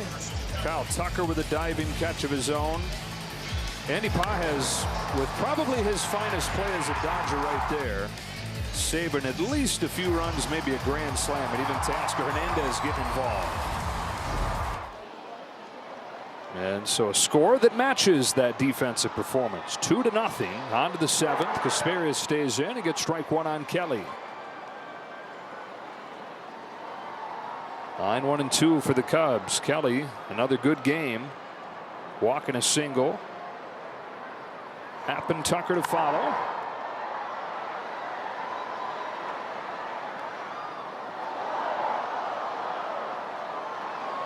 We're talking about Ben's journey from Connecticut down to North Carolina as a two-way guy. Started focusing on pitching. Really, it was when he transferred back home to Connecticut, to UConn, that pitching became the focus. Drafted out of there by the Dodgers in the 5th round. Was not really a big-time prospect. Story's been told a few times. Dave Roberts last year at spring training, the guy shows up and he says, this guy's impressive. Never heard of him.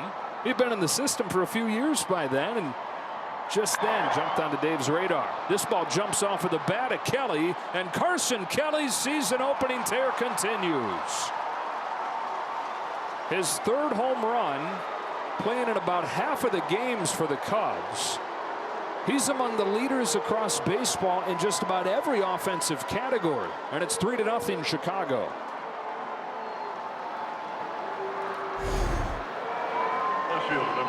Just like the previous at-bat, he had 2 strikes against him, but does not give away the swing. Had a base hit in the 5th, and this one into the left field seats.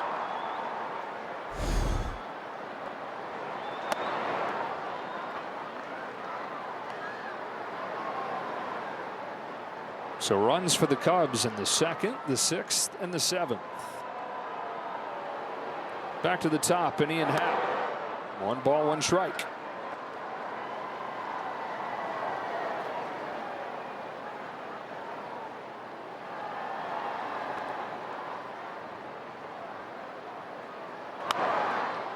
Opposite score of last night's ball game. Cubs trying to beat the Dodgers for the first time this year. And the 4th matchup head-to-head. Scheduling quirk. They're going to play each other 7 times, and it's all going to happen over the first month of the stateside schedule. Of course, 2 games in Japan, but Dodgers go to Chicago in less than 2 weeks. Barnes got hit by the backswing there.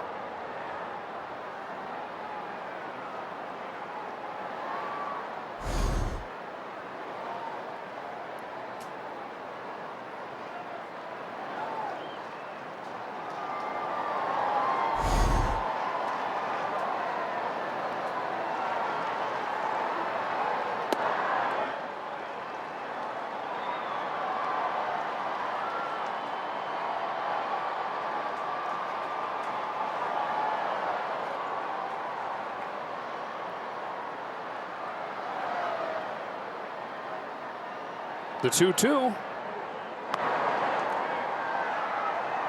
And Ben going to a 3-2 count. Now, he just hasn't been as crisp as we've seen this year. 2 earned runs and just 1+ an inning pitched here. Yeah, and a walk for Happ, who's on for the 3rd time today. This is after he's thrown 12 2/3 scoreless innings.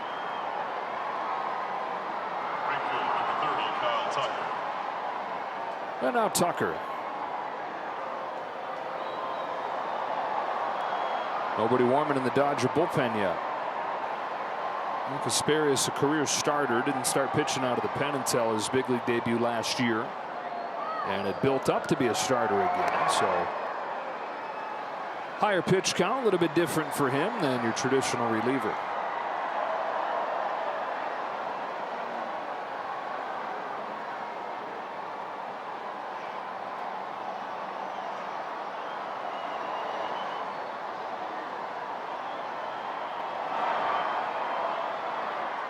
Cubs the best base stealing team in the majors so far. 25 out of 26.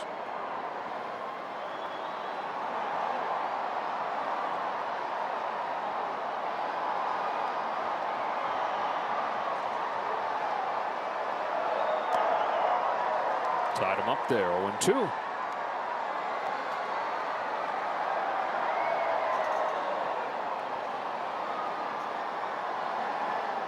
Two strikes, 0-2. Now an opportunity for Happ to maybe test the waters over at first base.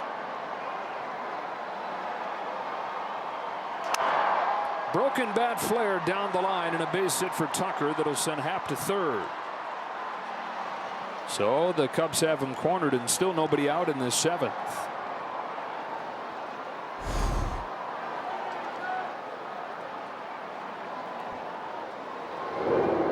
He's given up some hard hits, hasn't been able to get location, and then he has some bad luck. I mean, it just hasn't been Ben's evening, and he has been great all year long, and just kind of figured he was due for one of these, but opportunity to roll one up here, get a double play.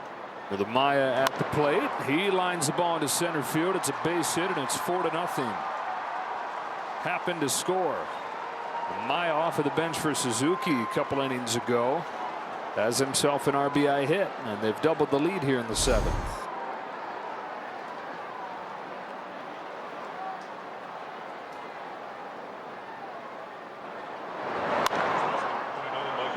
Wouldn't hit all that hard, just off the end of the bat. Came off just over 80 miles an hour, but found a lot of green grass.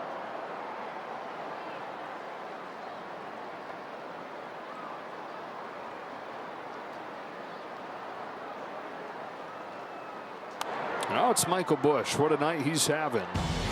This close to having a career night. He had a home run his first time up. Got robbed of that grand slam his second time. And he said, okay, I'm going to hit it, but they got no shot to catch it. Drilled this double off of the wall his last time up. And he scored twice.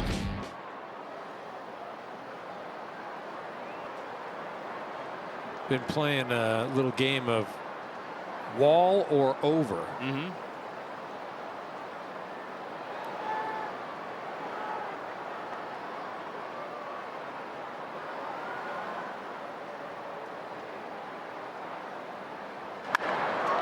To right center field. It's down. Another hit for Michael Busch. Tucker heads for the plate and he'll score. 5-0 Cubs. Ben Kasparias had given up 5 hits all year. That's the 6th that he's given up in an inning plus tonight.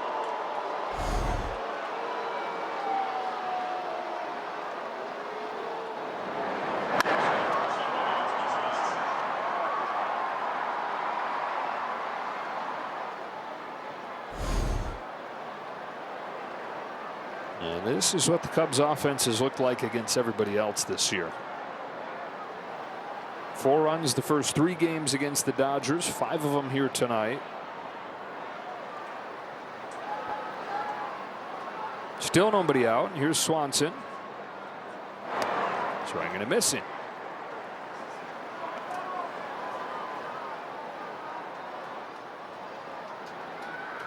Luis Garcia.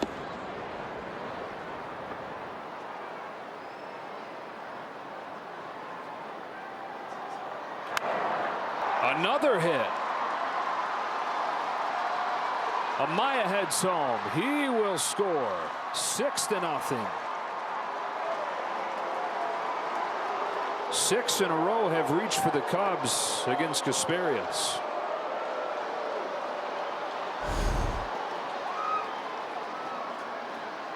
This thing just backs up, and again, as great as he's been so far in this early part of the year, I mean, he was due to run into a little bit of trouble. And this just, everything has just gone wrong. He hasn't been able to locate. He's given up some hard hits. He's had some bad luck. You know, and unfortunately too, the Dodgers he's up to 37 pitches, and you know, they're in a situation right now where he's kind of having to eat it a little bit.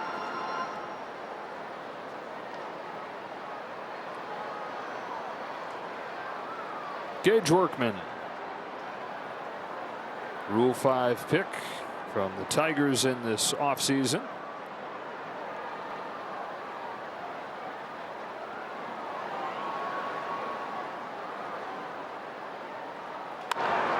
Ground ball up the middle. Betts is there. Scampers for the bag, and there finally is the first out.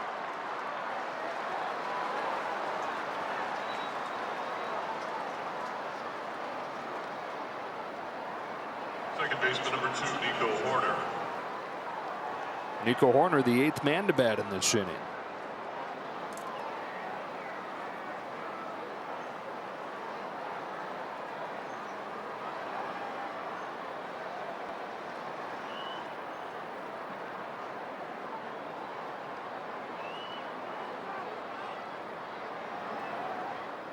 Barnes saying, hold on, take a look over there at Workman. They're taking a huge lead.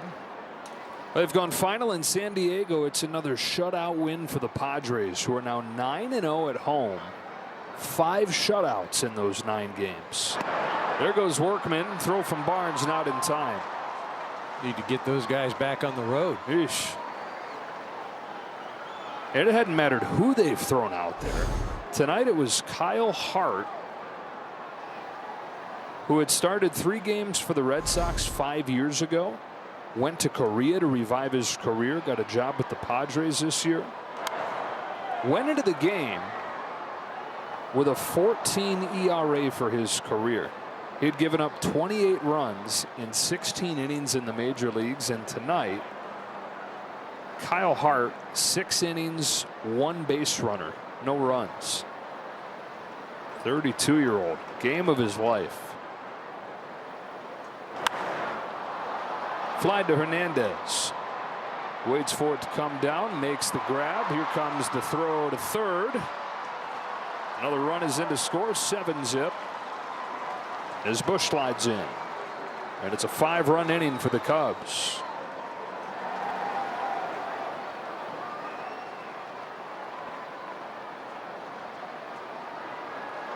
Crow Armstrong, 9th man, the bat in the inning. They've batted around. That's going to do it for Casparius. Like you said, had to wear it a little bit here. The life of a reliever.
Is brought to you by Morongo Casino Resort and Spa, celebrating 20 years of good times. The new pitcher is Luis Garcia, who gave up a run in each of his first 3 games as a Dodger, but 4 straight games putting up zeros with a veteran right-hander from the Dominican Republic, 38 years old, facing Pete Crow Armstrong here with 2 out.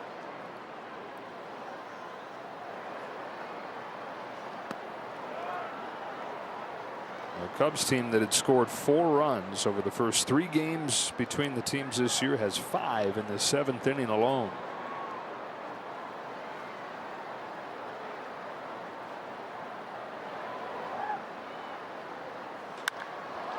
High line drive center field. Pages going back to make the catch.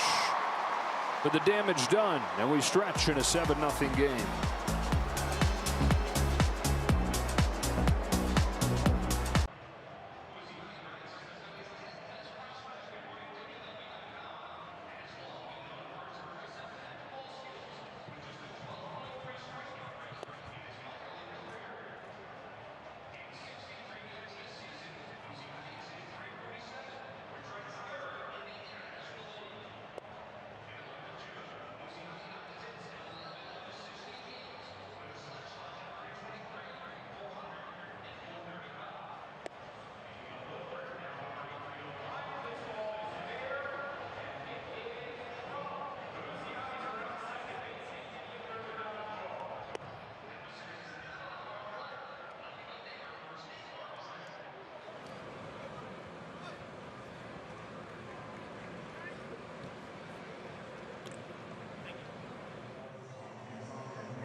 Ben Brown came in having given up about a run per inning this year. 6 scoreless innings against the Dodgers tonight. And what really allowed him to be dominant was that curveball. You see the Arsenal just a 2-pitch guy this evening, but against that curveball, the Dodgers were 1 for 10.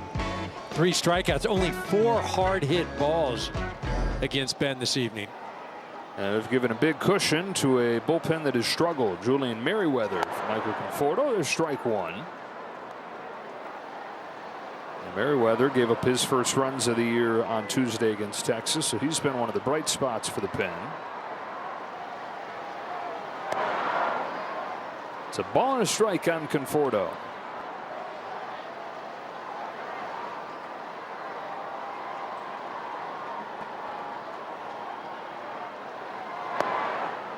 Loops in there, 1-2. Series will wrap up tomorrow. Tyler Glasnow starts for the Dodgers.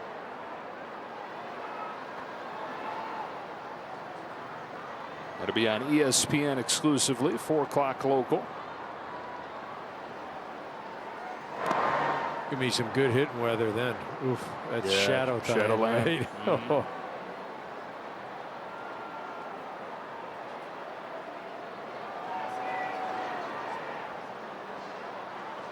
Cubs, as of game time, hadn't announced a starter for tomorrow.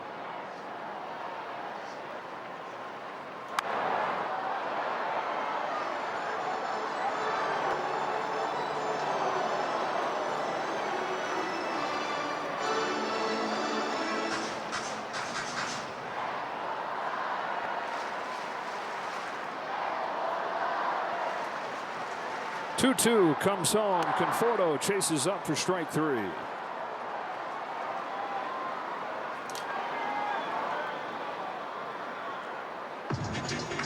And here's Edman.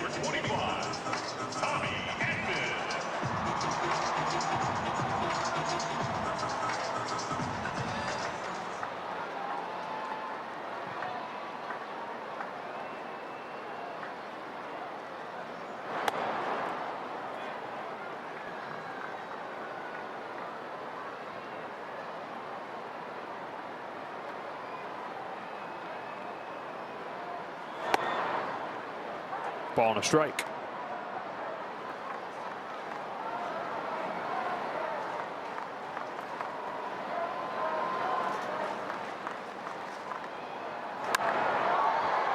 Shot down the left field line. Happ is over and out of room. So 1-2.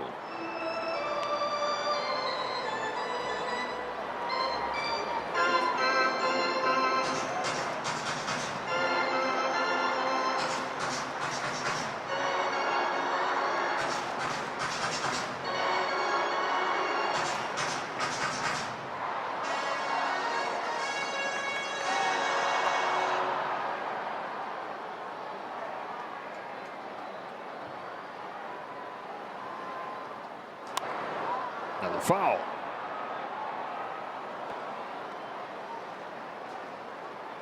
Cubs certainly looked a lot better this evening, and obviously Yamamoto was at another level last night,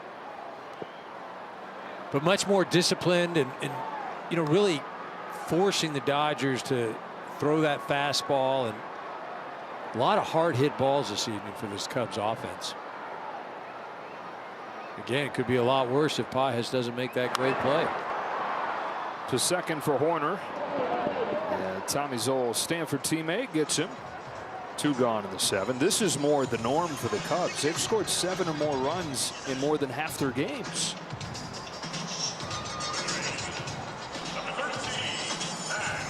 That man right there, Michael Busch, has just had a heck of a night. I mean, every ball he's hit tonight has been hard. 3 hits to show for it. Triple shy of the cycle for Busch. I tell you what, there's a chance the triple was the one that Pages robbed. Exactly right. 2 gone for Muncy. Takes it low.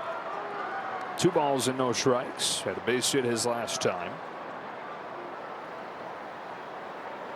Sounds better for Andy, though. He robbed a grand slam. He did, yeah. Framing.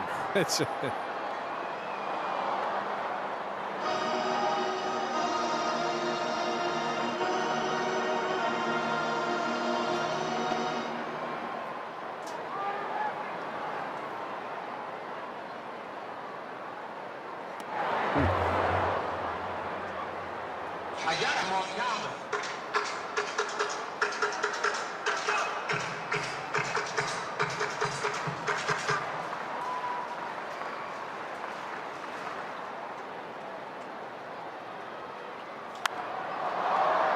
Sky high fly ball to right field for Kyle Tucker, and a scoreless 7th inning for Julian Merryweather.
Robinson replica 1955 home jersey celebrating the 70th anniversary of the World Championship presented by UCLA Health.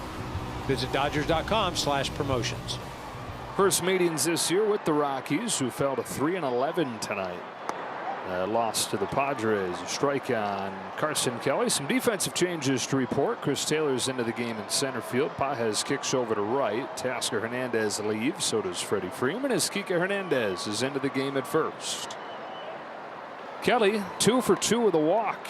Single and a home run for the Cubs catcher, who they brought over to be a nice veteran tandem with their young and improving Miguel Amaya. But Kelly's been one of the best hitters in the league. OPS is almost 1,500. Yeah, this at-bat right here, he was down 1-2 and then able to hit that home run. In his previous at-bat, he was 0-2 and had a base hit. You mentioned that OPS and having a great year, and he's trying to hide him in that 9th spot. Yeah.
Two and two. Garcia fires. A swing and a foul tip. Just barely stays alive, does Kelly. Caleb Thielbar will be the next man in for the Cubs.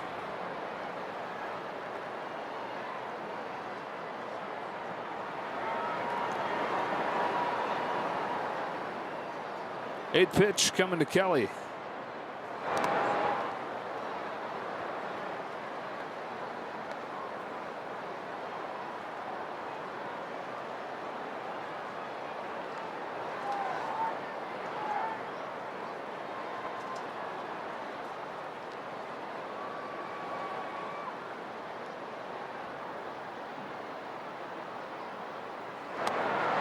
Leadoff walk. Kelly on for the 4th time today. Let's go down to Kirsten. Thanks, Joe. Well, just a couple updates on some of the arms who are working their way back from injury. So we'll start with Shohei Ohtani. He actually threw his 3rd bullpen today. Dave Roberts said that his command was in a really good spot. His velocity was around that 90 miles per hour. They don't want him to get too high just because he is still working through a few things. His focus right now has been primarily on fastballs. He did throw a splitter in there, but so the focus for him for his next one is going to be continuing to add to his pitch mix in his bullpens, but he's still got some more time before he's facing hitters and kind of off the big league mound and back in the games. Then you've got Tony Gonsolin, who's going to be facing, he's going to be pitching in a rehab outing with OKC next week on Tuesday. The hope is for him to get up to 5 innings. Once he can do that, he could be available to come back to the big league team. Evan Phillips out of the bullpen. He is someone who pitched last night, had a really solid outing in 1 inning of work, 2 strikeouts. The hope for him is that his next thing is going to be a back-to-back. So he's actually going to be pitching following Tony Gonsolin in that outing on Tuesday. And then hopefully he'll have 1 or 2 more after that. And then he's returning to the big league team as well, guys. Clayton Kershaw making some progress as well. 0-2 on Ian Happ.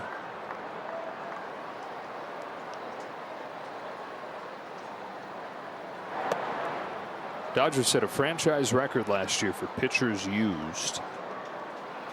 And this year, coming with more depth, they barely hung on for dear life, barely had enough pitching to get to the end. Reached for that finish line last year. And so that was the focus for the front office this offseason, to build that staff to sustain and to deal with what every season seems to bring for every team, and that is injuries across the pitching staff.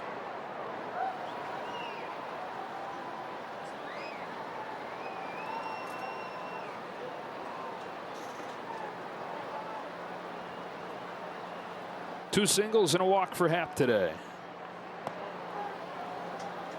2-2 on it. You mentioned that the regular season does not discriminate at all. Every team is susceptible, and every team has to weather things. And the way the Dodgers have built their team this year, it certainly doesn't feel like there has to be that trade deadline deal that they've had to do the last few years. But we shall see.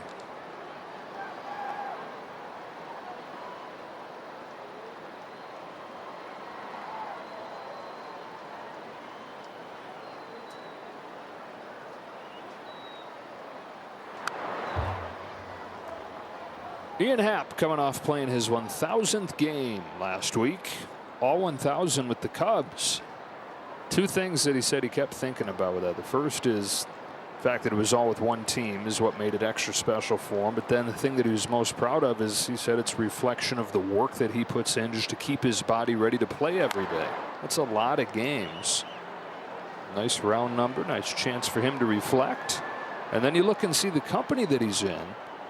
He's only the third player drafted by the Cubs to reach 1,000 games with the team. Sean Dunston, Mark Grace, and Ian Happ, who survived some up and downs early on in his career, a lot of criticism. Came with a bunch of hype as a first-round pick and had some success right away, but couldn't string it all together and looked like it was kind of hanging by a thread a few years ago before he finally tapped into a little more consistency. And you look up, grinding through all that, 1,000 games in with your team. Now his 9th year with the team, longest tenured guy. Hooks this one into the right field corner, and he's on for a 4th time. That's his 3rd hit. He'll cruise into second with a double.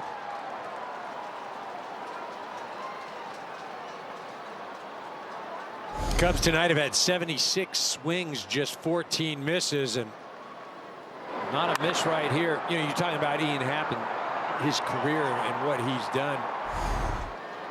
Also one of 4 Cubs to have hit over 150 home runs and won 3 Gold Gloves. Same company as Hall of Famer Ron Santo, Hall of Famer Ryan Sandberg, and former first baseman Anthony Rizzo. Second and third for Tucker. And for Happ, it's a guy that bounced around infield to outfield early in his career, so was far from a Gold Glover first few seasons, but finally got some consistency in where he was playing in left field. Puts in a lot of extra work studying hitters' tendencies and positioning, and actually went so far in that he helped kind of redesign the way the Cubs plan as a team for positioning their fielders a few years back.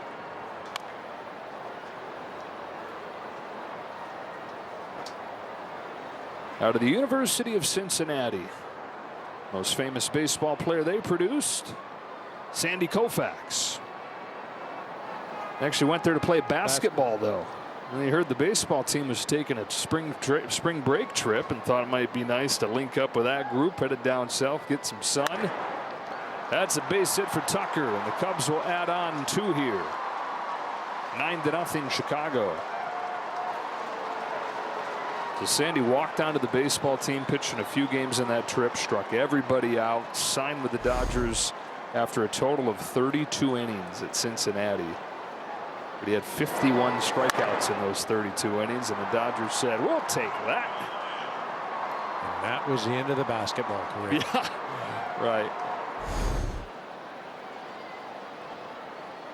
What could have been. Yeah. He was a big-time hooper. He had pro basketball dreams. Think they had 5-star back then? Scouting them in 5th grade.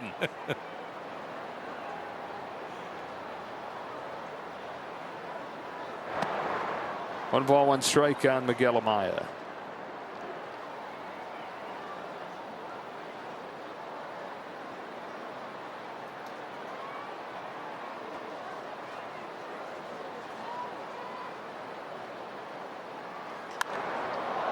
Into right center field. That ball's headed for the wall and over it. It is an absolute rout as Amaya shoots a home run the other way. 11-0.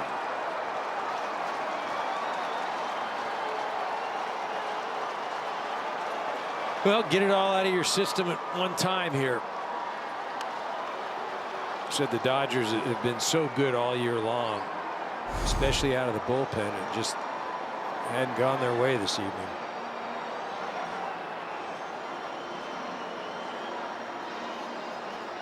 Four runs without an out recorded here in the 8th, and that's it for Garcia.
Miguel Rojas, just what this game called for. A little bit of levity. Hey, not bad. Still looking for that first big league strikeout. Michael Busch. Ooh, okay.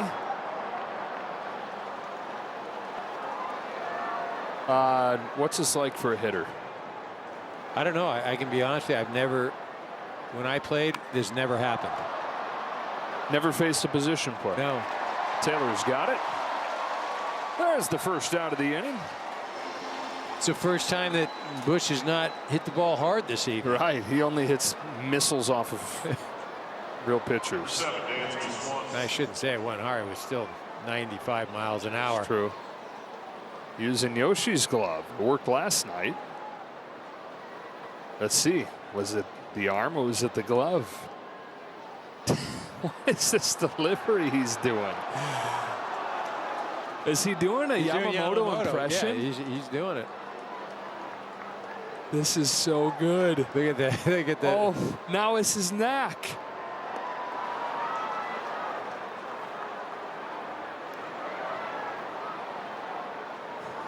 This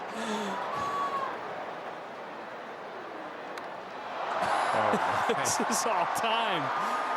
Oh, I hope he goes through the whole staff.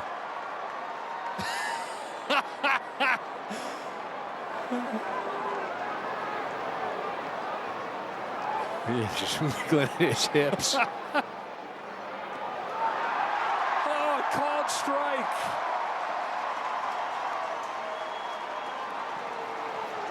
Okay, he's going to do somebody else here.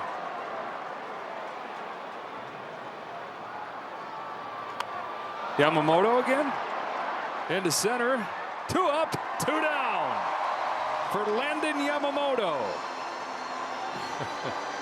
Yoshinobu Nak. I can tell you who doesn't find this funny at all is Dansby Swanson. Look at that. He's staring into the dugout too.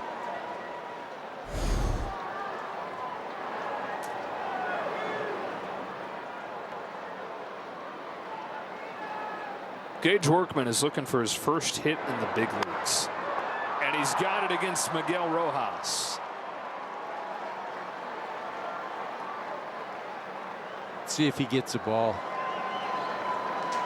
Yep, there it goes. No shame in that. No. But also like a little bit. This part of him's got to be like, dang, really? Justin Turner does the thing you do, pretends to throw it away, authenticate that bad boy. It'll go on the shelf and be a good story for Gage Workman, who's got a hit in the big leagues. Back to his knack delivery and a ball on Horner.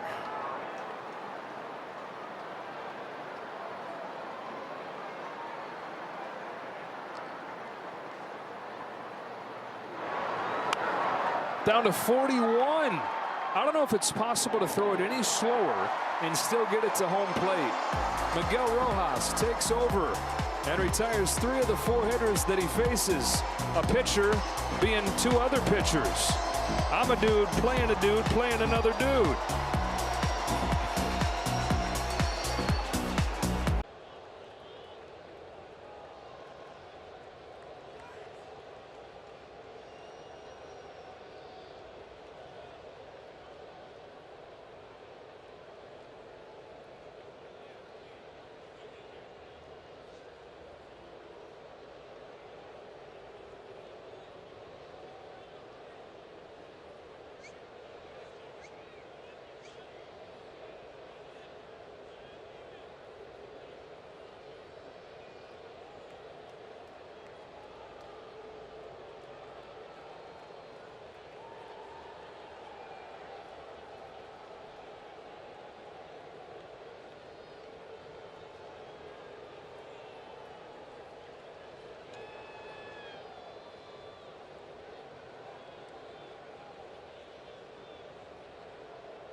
When we finish up Access Sportsnet Dodgers, the post-game show, James Loney out there with Nomar and John.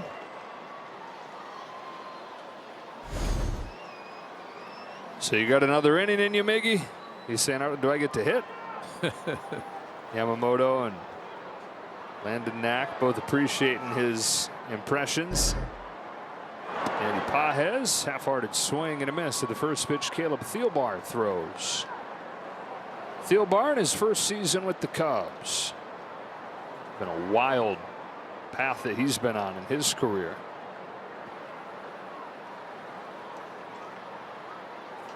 Started out 12 years ago with the Minnesota Twins. 2013 through 15, he was part of their bullpen, but then 2 years in Indy ball, 2 years back in affiliated ball, but stuck in AAA. Got back to the majors 5 years later in 2020 and finally stuck. Yeah, one-year contract with the Cubs. 38 years of age now. Stick-to-itiveness.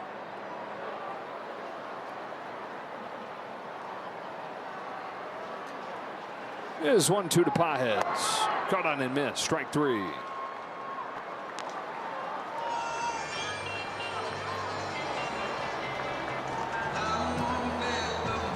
I mean, a lot of things happening tonight that we haven't seen. Obviously, the bullpen struggling. The Dodgers, no offense up to this point. But one of the things that has held true, that the bottom of the lineup is just, it's been non-existent. 1 for 14 now with 5 strikeouts. Make that 6 strikeouts.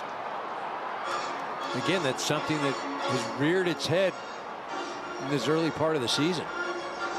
Well, yesterday, a good example of the long ball covering up problems, because they didn't do a whole lot yesterday. It was the one swing. Yep. And outside of that one swing, nothing doing in these 2 games. 1-2 on Barnes. You see Rojas is going to hit in the DH's spot. Got his wish.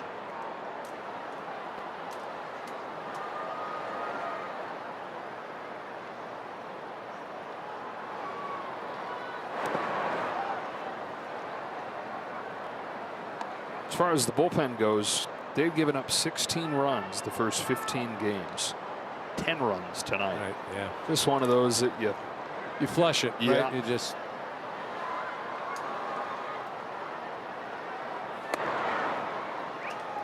And the levity of having this whole Rojas thing, good way Right. to start that process. Back at it in less than 24 hours. Final game of this series. 4 o'clock start time. Charge and a pick by Shaw is checked into the game at third. He gets Barnes 2 out.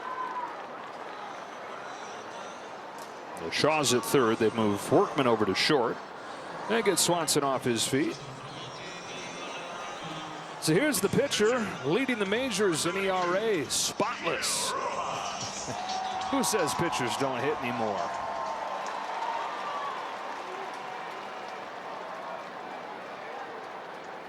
Legitimately has gotten his bat going the last couple games. 3 for 5 the last 2.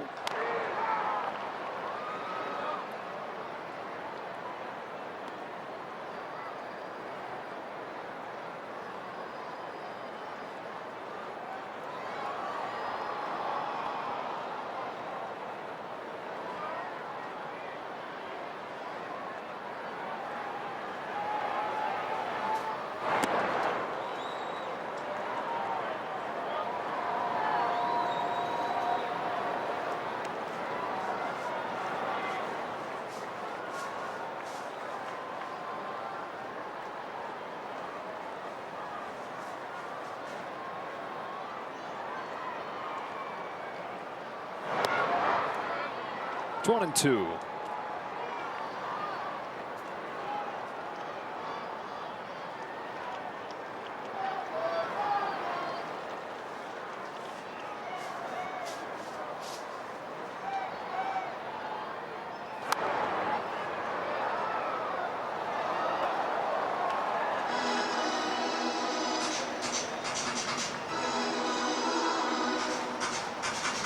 Tyler Glasnow getting the ball tomorrow, and have a chance to rebound after that last outing against Philly.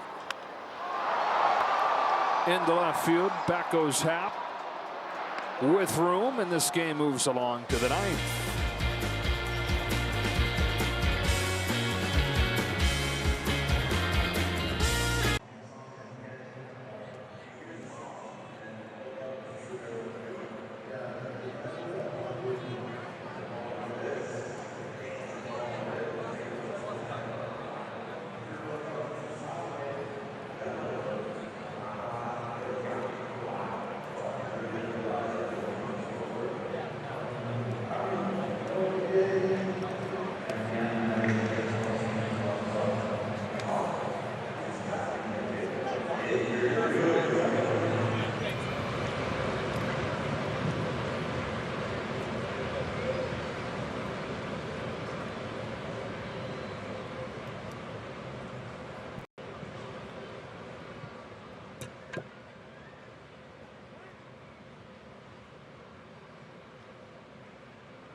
Champion Dodger Baseball on Sportsnet LA is brought to you by Lexus. Experience amazing. Got some amazing coming for you here in this 9th inning if the warm-ups are any indication from Miguel Rojas, who's been doing a right-handed Clayton Kershaw.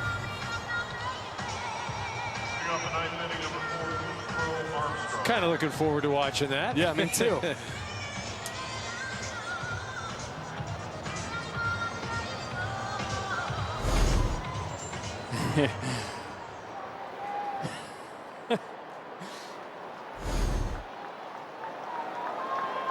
Yes.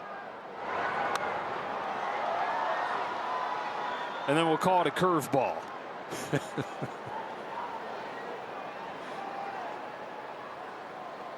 Carl Armstrong's up there. Oh my gosh. 38. Hit down the line. Base hit for Carl Armstrong. First one of the series. And a special thing for an LA kid with a hit against Kershaw. Number 15, Carson Kelly. That's uncanny, man. That's really good. That's a big league double while laughing. Impressive. Carson Kelly. No pitchers have been able to get him out. See about a shortstop. Who's that? Oh, that was a long stride on the first. I can picture it's somebody. Who is that? I know there's people at home screaming at the TV. They have it. Is that Roki? It's Roki. All right.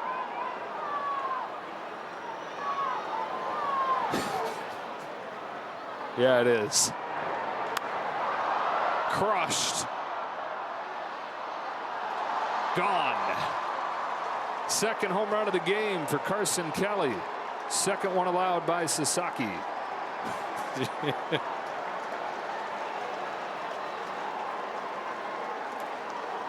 Kelly, a perfect evening. 3 for 3, 2 walks. It all counts on the back of a baseball card. Number 8, Ian Happ. Outlandish offensive numbers for the Cubs. 13 runs on 17 hits in this game.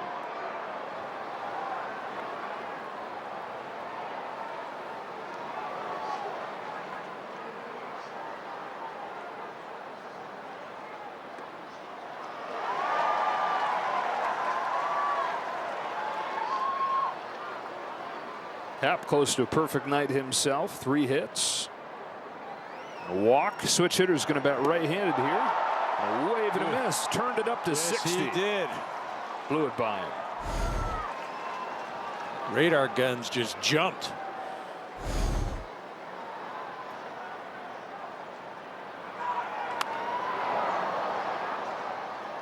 We back to Yamamoto here. I mean, we got to see a splitter, don't we? These haven't been splitters. Oh my gosh. I know you never hit against the position player, but how hard is that to be used to hitting 95 to hit 38?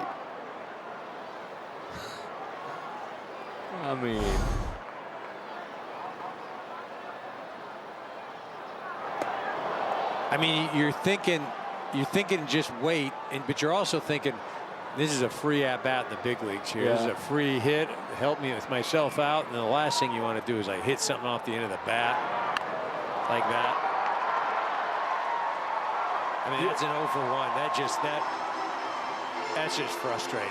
It's nothing fun. Yeah, because if you hit a home run like Kelly just did, it's like, well, yeah, you did what you should. It's a position player. But any other outcome, it's like, oh, no, the floor is so low. Yeah, but at the end of the year, when it says 20 home runs, yeah, no doesn't doubt. say 19, No doubt. but one of them was a... John Birdie will pinch hit for Kyle Tucker.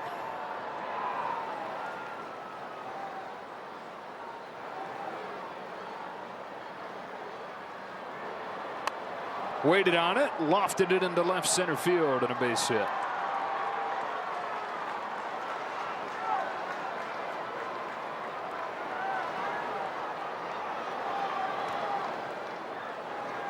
Number 9, Miguel Amaya.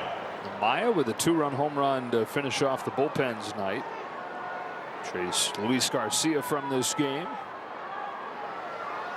First one of the year for Amaya.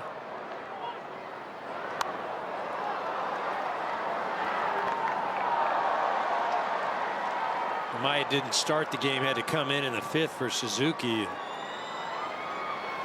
had himself a pretty nice evening the rest of the way. Ooh, a little quick pitch. Sorry, he said.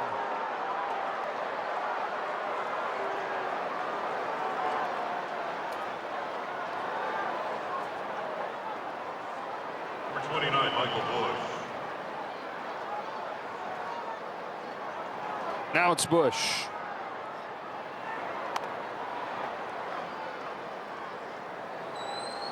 Got some runners out there on base, having a heck of an evening. 3 hits, 2 runs batted in, 3 runs scored. Looked like Ichiro right there.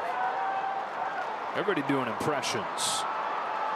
Birdie in to score. Bush coasts into second, his second double of the ball game. 9 total bases for Michael Bush.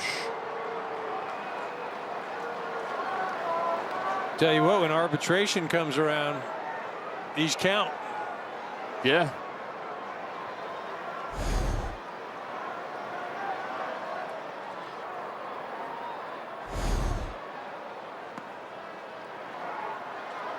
Although you know the other side's going to pull out. We have some evidence here that I'd like to present our case. Just a picture of Miguel Rojas. Betts. Good shot.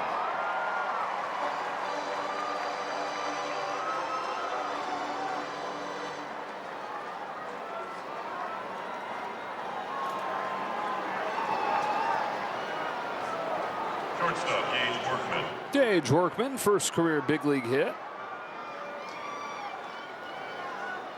His last time up.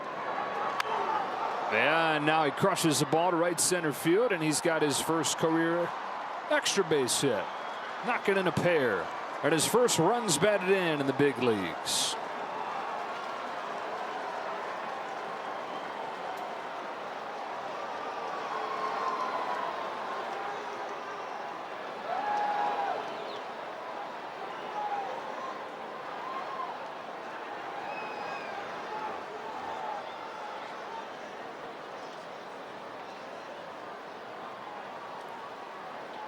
All right, night where the Cubs have 20 hits. Nico Hoerner just now gets his first. Couldn't even get it out of my mouth. Pete Crow having an opportunity to get 2 hits in the same inning here. Started over the double. 5 in the 7th, 4 in the 8th, 5 in the 9th. Going to be close to stirring up some history here. 16 runs on 21 hits and no runs given up. He's nodding at Rojas.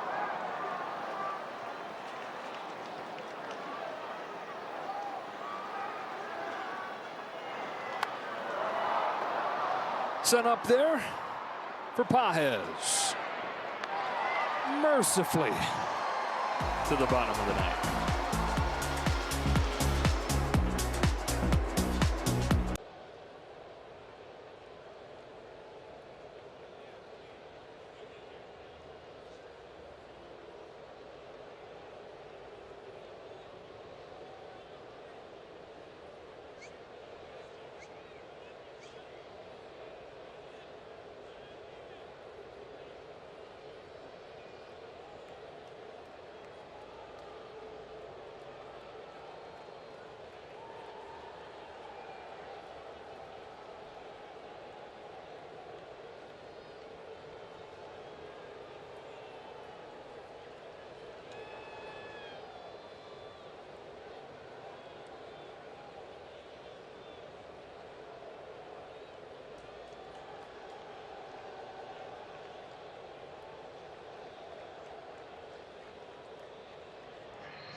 (16-0), Cubs in front.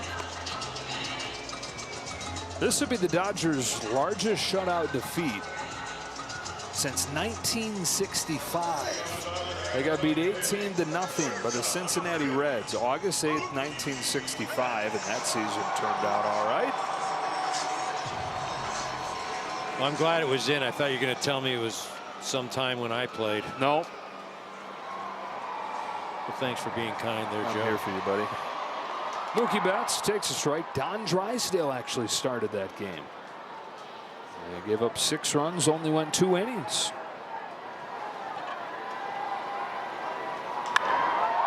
Betts hits the ball to right center field. That is Crow Armstrong to glide into the gap and catch it. Pete Rose went deep for the Reds. Vada Pinson hit one. Tommy Harper with a home run. Giga Hernandez, first at bat, came off of the bench for Freddie Freeman earlier.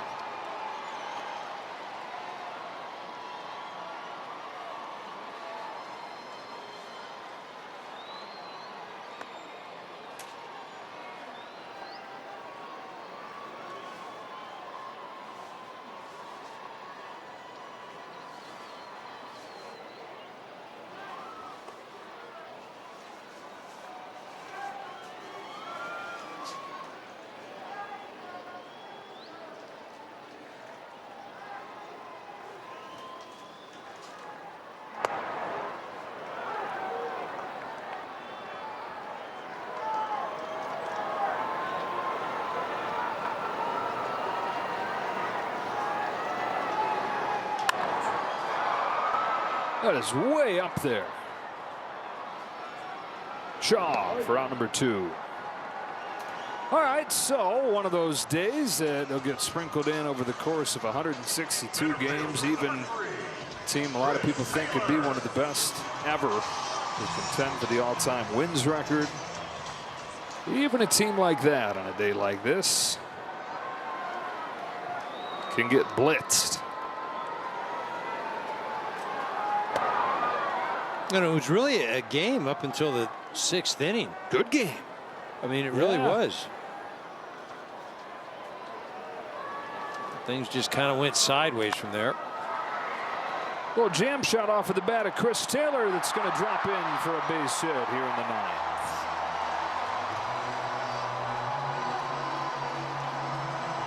Dieter plays Don't Stop Believing. All right, Dieter. If you say so. Number 23, Michael Conforto.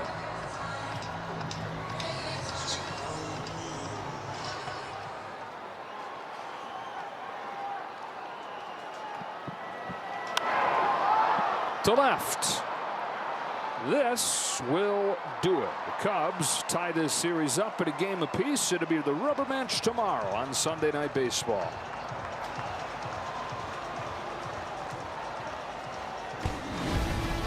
$16-0. The Cubs hand the Dodgers their largest shutout loss since the 1960s. For Eric Karros, Kirsten Watson, and the rest of our crew, Joe Davis saying so long from Dodger Stadium. Again, exclusively ESPN tomorrow. Back on Sportsnet LA Monday night for the first of 3 against Colorado.